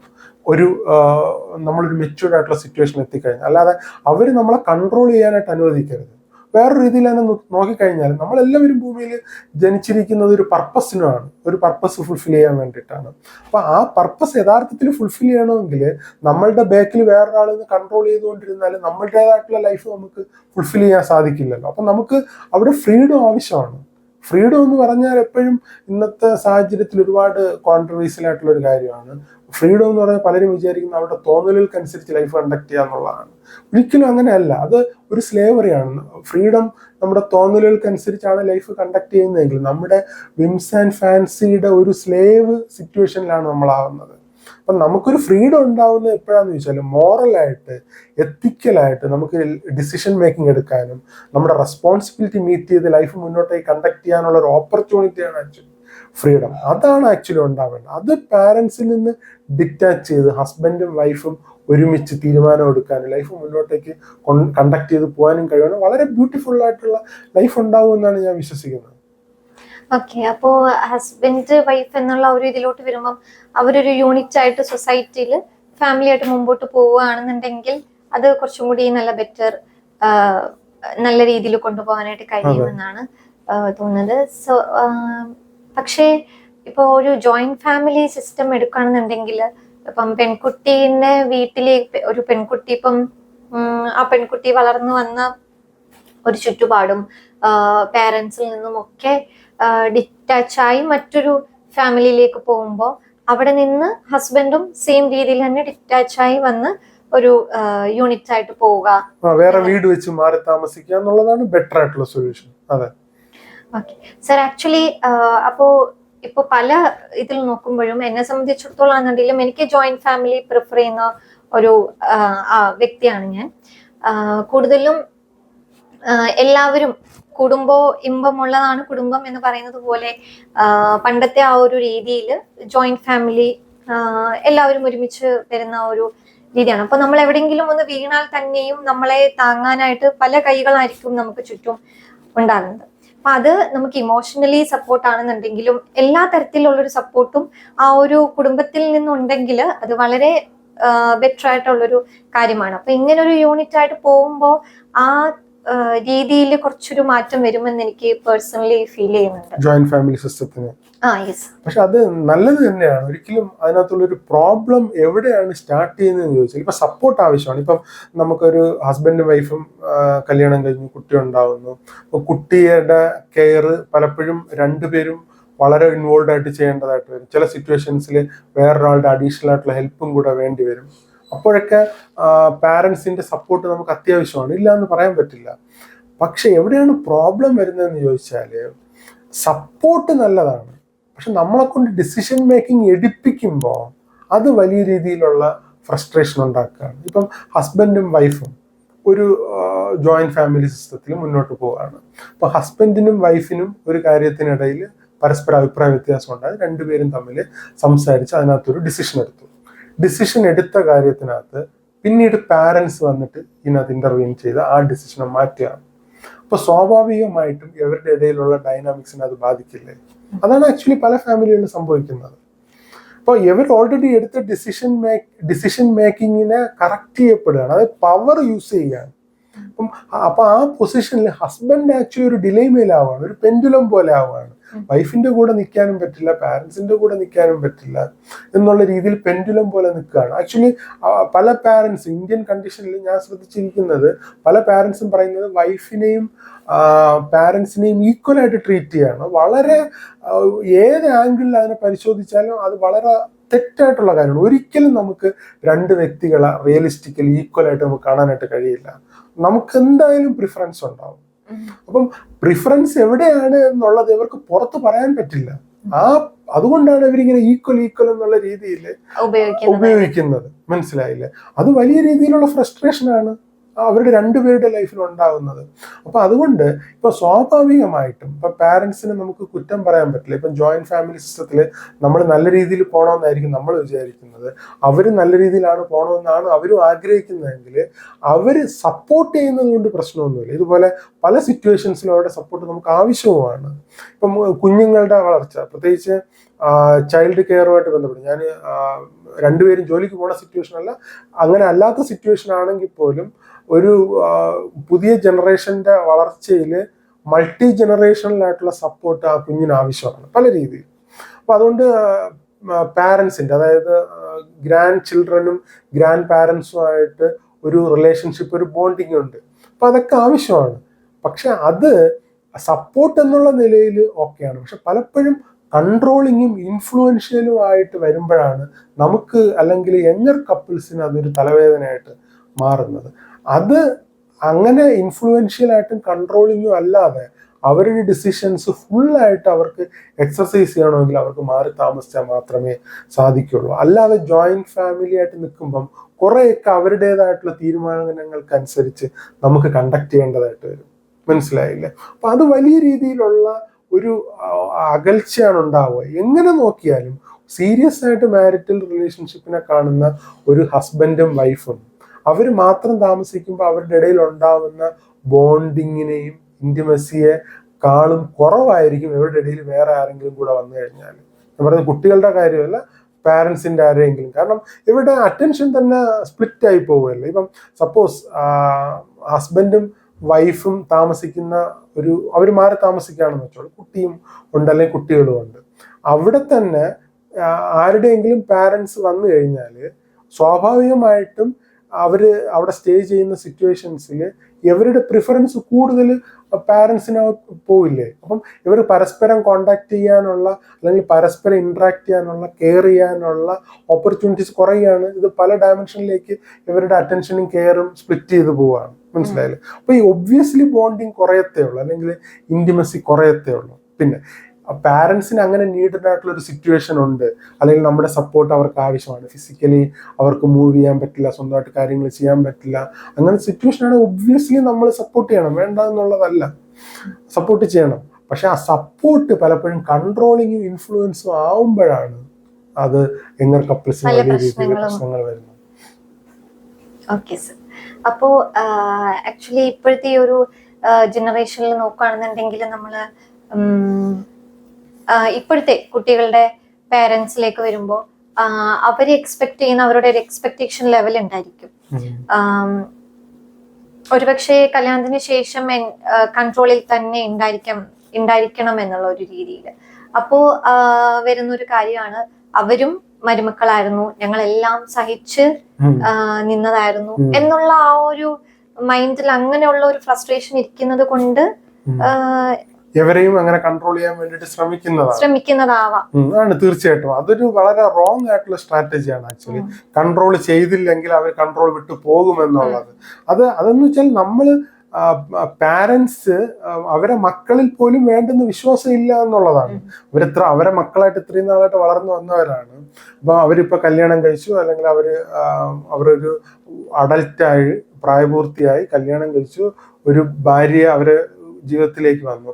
അപ്പം ആ മകൻ അല്ലെങ്കിൽ ആ കല്യാണം കഴിച്ചു വന്ന കുട്ടി അവർക്ക് അവരുടെ ലൈഫിൽ ഡിസിഷൻ മേക്കിംഗ് എടുത്തു പോകാനുള്ള എബിലിറ്റി അവർക്കില്ല എന്നാണ് ഈ പാരൻസ് വിശ്വസിക്കുന്നത് അവരുടെ മക്കൾക്ക്. മനസ്സിലായില്ല? അവരെന്തെങ്കിലും തെറ്റായിട്ടുള്ള കാര്യങ്ങൾ ചെയ്തു കഴിഞ്ഞാൽ ഇവർക്ക് പറയാം, 1-2 തവണ പറയാം, പക്ഷെ അത് തന്നെ ചെയ്യണം എന്നുള്ള രീതിയിൽ ഇൻഫ്ലുവൻസ് ചെയ്യുമ്പോഴാണ് അവിടെ പ്രോബ്ലം വരുന്നത്.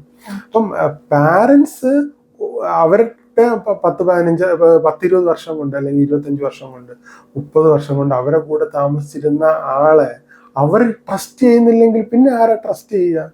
അവർ ആക്ച്വലി ഒരു ഫ്രീഡം കൊടുക്കുക വേണ്ടുന്നത്.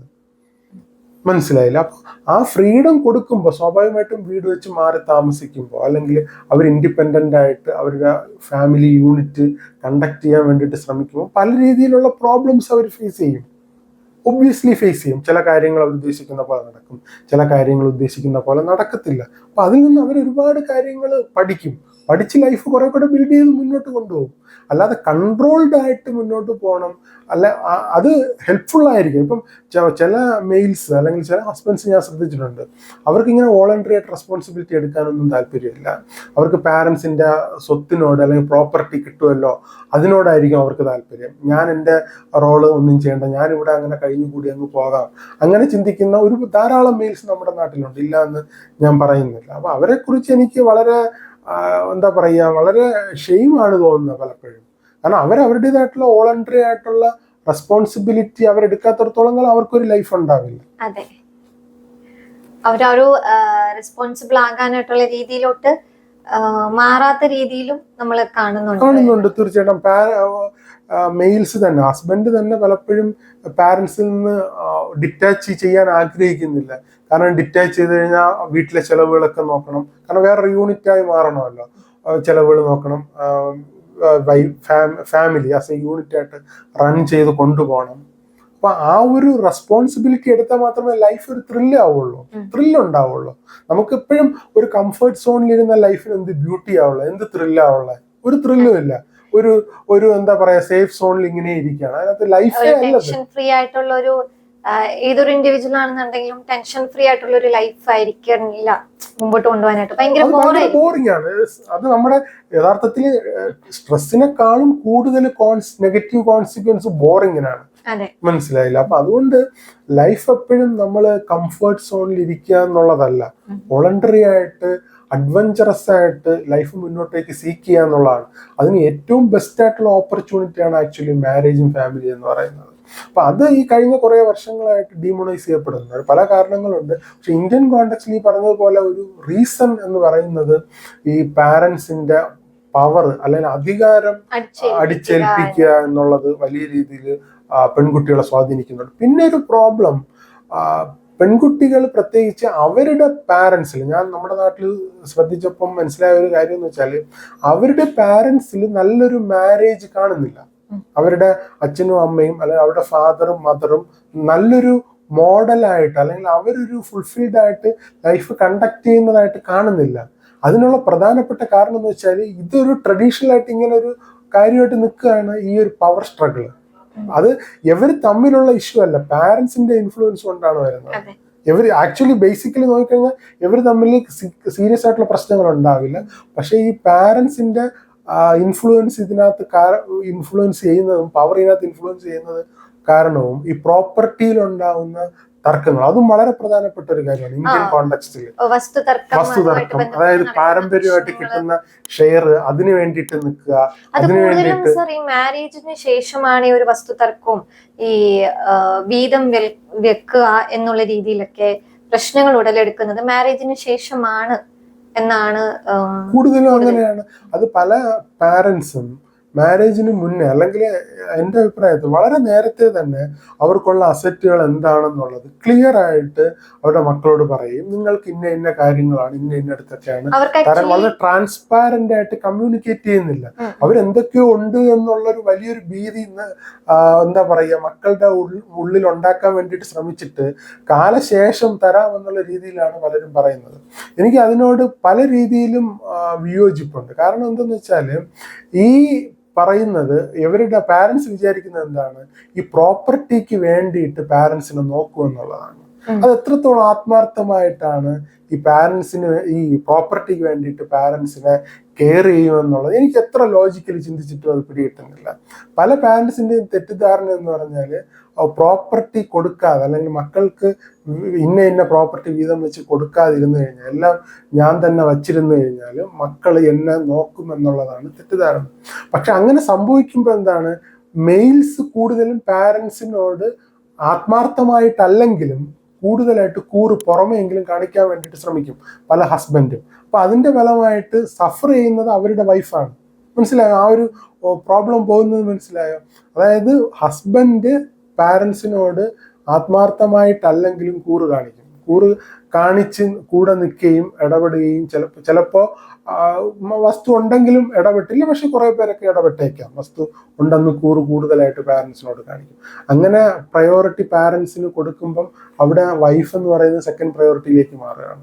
അപ്പൊ ഇവരുടെ ലൈഫ് വീണ്ടും ഈ പ്രോബ്ലം അടുത്ത ജനറേഷനിലേക്ക് പാസ് ചെയ്യണം. അവരുടെ മക്കൾ ഇതാണ് കണ്ടു വളരുന്നത്.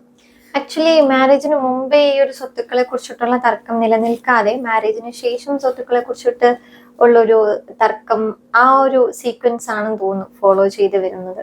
അതെ, അത് കൂടുതൽ നേരത്തെ പ്രോപ്പർ ആയിട്ടുള്ള ഒരു ഡിസ്കഷൻ ഉണ്ടാവാതിരിക്കുകയും അതും ഞാൻ ശ്രദ്ധിച്ചിട്ടുള്ളത് കൂടുതൽ പ്രോപ്പർട്ടി ഉള്ള വീടുകളിലാണ് ഈ പ്രശ്നം കൂടുതലായിട്ടും കാണുന്നത്. വളരെ ജീവിക്കാൻ അവരെ വീടിന് ചുറ്റും ഉള്ള സ്ഥലവും മാത്രമുള്ള ഫാമിലികളിൽ ഈ പ്രോപ്പർട്ടി ഡിസ്പ്യൂട്ട് വലിയ പ്രശ്നമായിട്ട് കാണുന്നില്ല. അതും കൂടുതൽ അസറ്റുകൾ ഉള്ളിടത്ത് ഇത് വലിയ രീതിയിലുള്ള പ്രശ്നമായിട്ടാണ് കാണുന്നത്. അപ്പം എനിക്കത് തോന്നിയിട്ടുള്ളത് ആ വീടിന്റെ നാഥൻ അല്ലെങ്കിൽ ഫാദർ എന്ന് പറയുന്ന വ്യക്തി ട്രാൻസ്പാരന്റ് അല്ലാത്തതുകൊണ്ടാണ്. ഇത്രയും നേരത്തെ അത് കുട്ടികളുമായിട്ട് ഡിസ്കസ് ചെയ്യുകയും അവരൊരു മാരിറ്റൽ ലൈഫ് ഫുള്ളി ഫങ്ഷനിങ് ആയിട്ട് വരുമ്പോൾ അറ്റ്ലീസ്റ്റ് അവരുടെ കാലശേഷം ഇത് വിൽക്കാവുള്ളൂ എന്നുള്ള രീതിയിൽ ആധാരം ചെയ്താലും പ്രോബ്ലം ഇല്ല. ഇത് അവരുടെ ആ അസറ്റ് പോലും അവർക്ക് യൂസ് ചെയ്യാൻ പറ്റാത്ത രീതിയിലാണ് പല പാരന്റ്സും അതിനെ കൺട്രോൾ ചെയ്യുന്നത്. മനസ്സിലായില്ലേ? അപ്പൊ പല മക്കൾക്കും പാരന്റ്സിനോടുള്ള താല്പര്യം കുറയും. മാരേജിന് ശേഷം ഇവർ വളരെ ഡിഫറൻ്റ് ആയിട്ടാണ് പാരൻസ് ട്രീറ്റ് ചെയ്യുന്നു എന്നുള്ള രീതിയിൽ പിന്നെ മാരിഡ് ലൈഫിനെ സീരിയസ് ആയിട്ട് കാണുന്ന കപ്പിൾസ് ചിന്തിച്ചു തുടങ്ങും. ഈ പവറും പ്രോപ്പർട്ടി ഡിസ്പ്യൂട്ടും ആക്ച്വലി ഈ ഇന്ത്യൻ മാരിറ്റൽ ലൈഫിനെ വലിയ രീതിയിൽ ഡിസ്ഫങ്ഷണൽ ആക്കുന്നുണ്ട് എന്നുള്ളതൊരു റിയാലിറ്റിയാണ്. അതെ, ഒരു ഫാമിലി ഡിസ്ഫങ്ഷണൽ ആകാനായിട്ട് പല കാരണങ്ങളാണ് ഇപ്പോഴത്തെ ഒരു രീതിയിൽ നമ്മൾ കാണുന്നത്. അതിപ്പോ ഹസ്ബൻഡ് ആൻഡ് വൈഫ് റിലേഷനിലാണെന്നുണ്ടെങ്കിലും ആ ഒരു ഫാമിലി ഇൻറ്റിമസിയിലോട്ട് വരുവാണെന്നുണ്ടെങ്കിലും പല പല കാരണങ്ങളുണ്ട്. അപ്പം അതിൻ്റെ ഒക്കെ തന്നെയും പരിഹാരമായിട്ടും നമുക്ക് ഒരുപാട് ഇനിയും ഡിസ്കസ് ചെയ്യേണ്ടതായിട്ട്. തീർച്ചയായിട്ടും ഇതുപോലെ വേറൊരു പ്രയോറിറ്റിയിലെ പ്രോബ്ലം ആണ്. ഇപ്പം മാരേജ് കഴിഞ്ഞ് കഴിയുമ്പോൾ കുട്ടികൾ വരുമല്ലോ. അപ്പം കുട്ടികൾ വരുമ്പം ഹസ്ബൻഡും വൈഫും എന്ത് ചെയ്യും? അതുവരെ കുട്ടി വരുന്നവരെ ഫസ്റ്റ് പ്രയോറിറ്റി ഹസ്ബൻഡിനായിരിക്കും, വൈഫിന്റെ ഫസ്റ്റ് പ്രയോറിറ്റി ഹസ്ബൻഡിനായിരിക്കും, ഹസ്ബൻഡ് ഫസ്റ്റ് പ്രയോറിറ്റി വൈഫിനായിരിക്കും. കുട്ടി വരുന്നവരുടെ ഫസ്റ്റ് പ്രയോറിറ്റി നേരെ കുട്ടിക്ക് പോവാണ്. മനസ്സിലായി? അതൊരിക്കലും ഹെൽപ്ഫുൾ അല്ല. ഇന്ത്യൻ കോണ്ടെക്സ്റ്റിൽ അങ്ങനെയാണ് സംഭവിക്കുന്നത്. മനസ്സിലായില്ലേ? പിന്നെ ഒരിക്കലും ഈ കുട്ടിയെ വിട്ടു പോകുന്നേ ഇല്ല.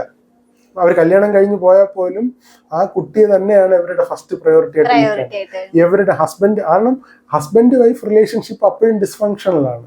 യഥാർത്ഥത്തിൽ ആ ഫസ്റ്റ് പ്രയോറിറ്റി പ്രോപ്പറായിട്ട് മെയിൻറ്റെയിൻ ചെയ്ത് കഴിഞ്ഞാൽ കുട്ടി കല്യാണം കഴിച്ച് പോയാലും നമുക്ക് അതിനകത്ത് പ്രത്യേകിച്ച് നഷ്ടമൊന്നുമില്ല. കുട്ടികൾ വരുന്നു, നമ്മുടെ ലൈഫിൽ നമ്മൾ ചെയ്യേണ്ട റെസ്പോൺസിബിലിറ്റീസ് ഒക്കെ ചെയ്തിട്ട് ഈ ലോകത്ത് ജീവിക്കാൻ പറ്റുന്ന ഒരു ഫുള്ളി ഫ്ലെഡ്ജ്ഡ് ആയിട്ടുള്ള അഡൽട്ട് ആയിട്ട് വരാൻ വേണ്ടിയിട്ട് നമുക്ക് ചെയ്യാൻ പറ്റുന്ന സപ്പോർട്ടൊക്കെ ചെയ്ത് നമ്മൾ കൊണ്ടുവരികയാണ്. അവരുടെ ലൈഫ് നോക്കി മുന്നോട്ട് പോകാൻ പ്രോപ്പറായിട്ട് ഫംഗ്ഷൻ ചെയ്ത് പോകണം. അത് ഹസ്ബൻഡ് വൈഫ് റിലേഷൻഷിപ്പ് നല്ല രീതിയിൽ ഫംഗ്ഷൻ ചെയ്താൽ മാത്രമേ നമ്മുടെ കുട്ടികളെ നമുക്ക് ഡിറ്റാച്ച് ചെയ്ത് വിടാനും പറ്റുള്ളൂ. അപ്പം അത് വളരെ പ്രധാനപ്പെട്ട ഒരു കാര്യമാണ്. അപ്പം യങ്ങർ ഫീമെയിൽസ് ഒക്കെ തന്നെ എനിക്ക് തോന്നിയിട്ടുള്ള വളരെ പ്രധാനപ്പെട്ട ഒരു കാര്യം എന്താണെന്ന് വെച്ചാൽ അവര് മാരേജിനെ ഒരു ഡിസാസ്റ്റർ ആയിട്ടാണ് അതിനെ സമീപിക്കുന്നത് തന്നെ. അപ്പം മാരേജിന്റെ ഒരു പ്രധാനപ്പെട്ട പർപ്പസ് എന്ന് പറയുന്നത് നമുക്കൊരിക്കലും ഒറ്റയ്ക്ക് ലൈഫ് കണ്ടക്ട് ചെയ്യാനായിട്ട് സാധിക്കില്ല. അതായത് പരസ്പരം ഒരു ഒറ്റയ്ക്കുള്ള ലൈഫ് എന്ന് വെച്ചാൽ നിയർലി ഇമ്പോസിബിൾ ആണ്. ടോട്ടലി ഇമ്പോസിബിൾ ആണെന്ന് പറയാം, പക്ഷെ നിയർലി ഇമ്പോസിബിൾ ആണ്.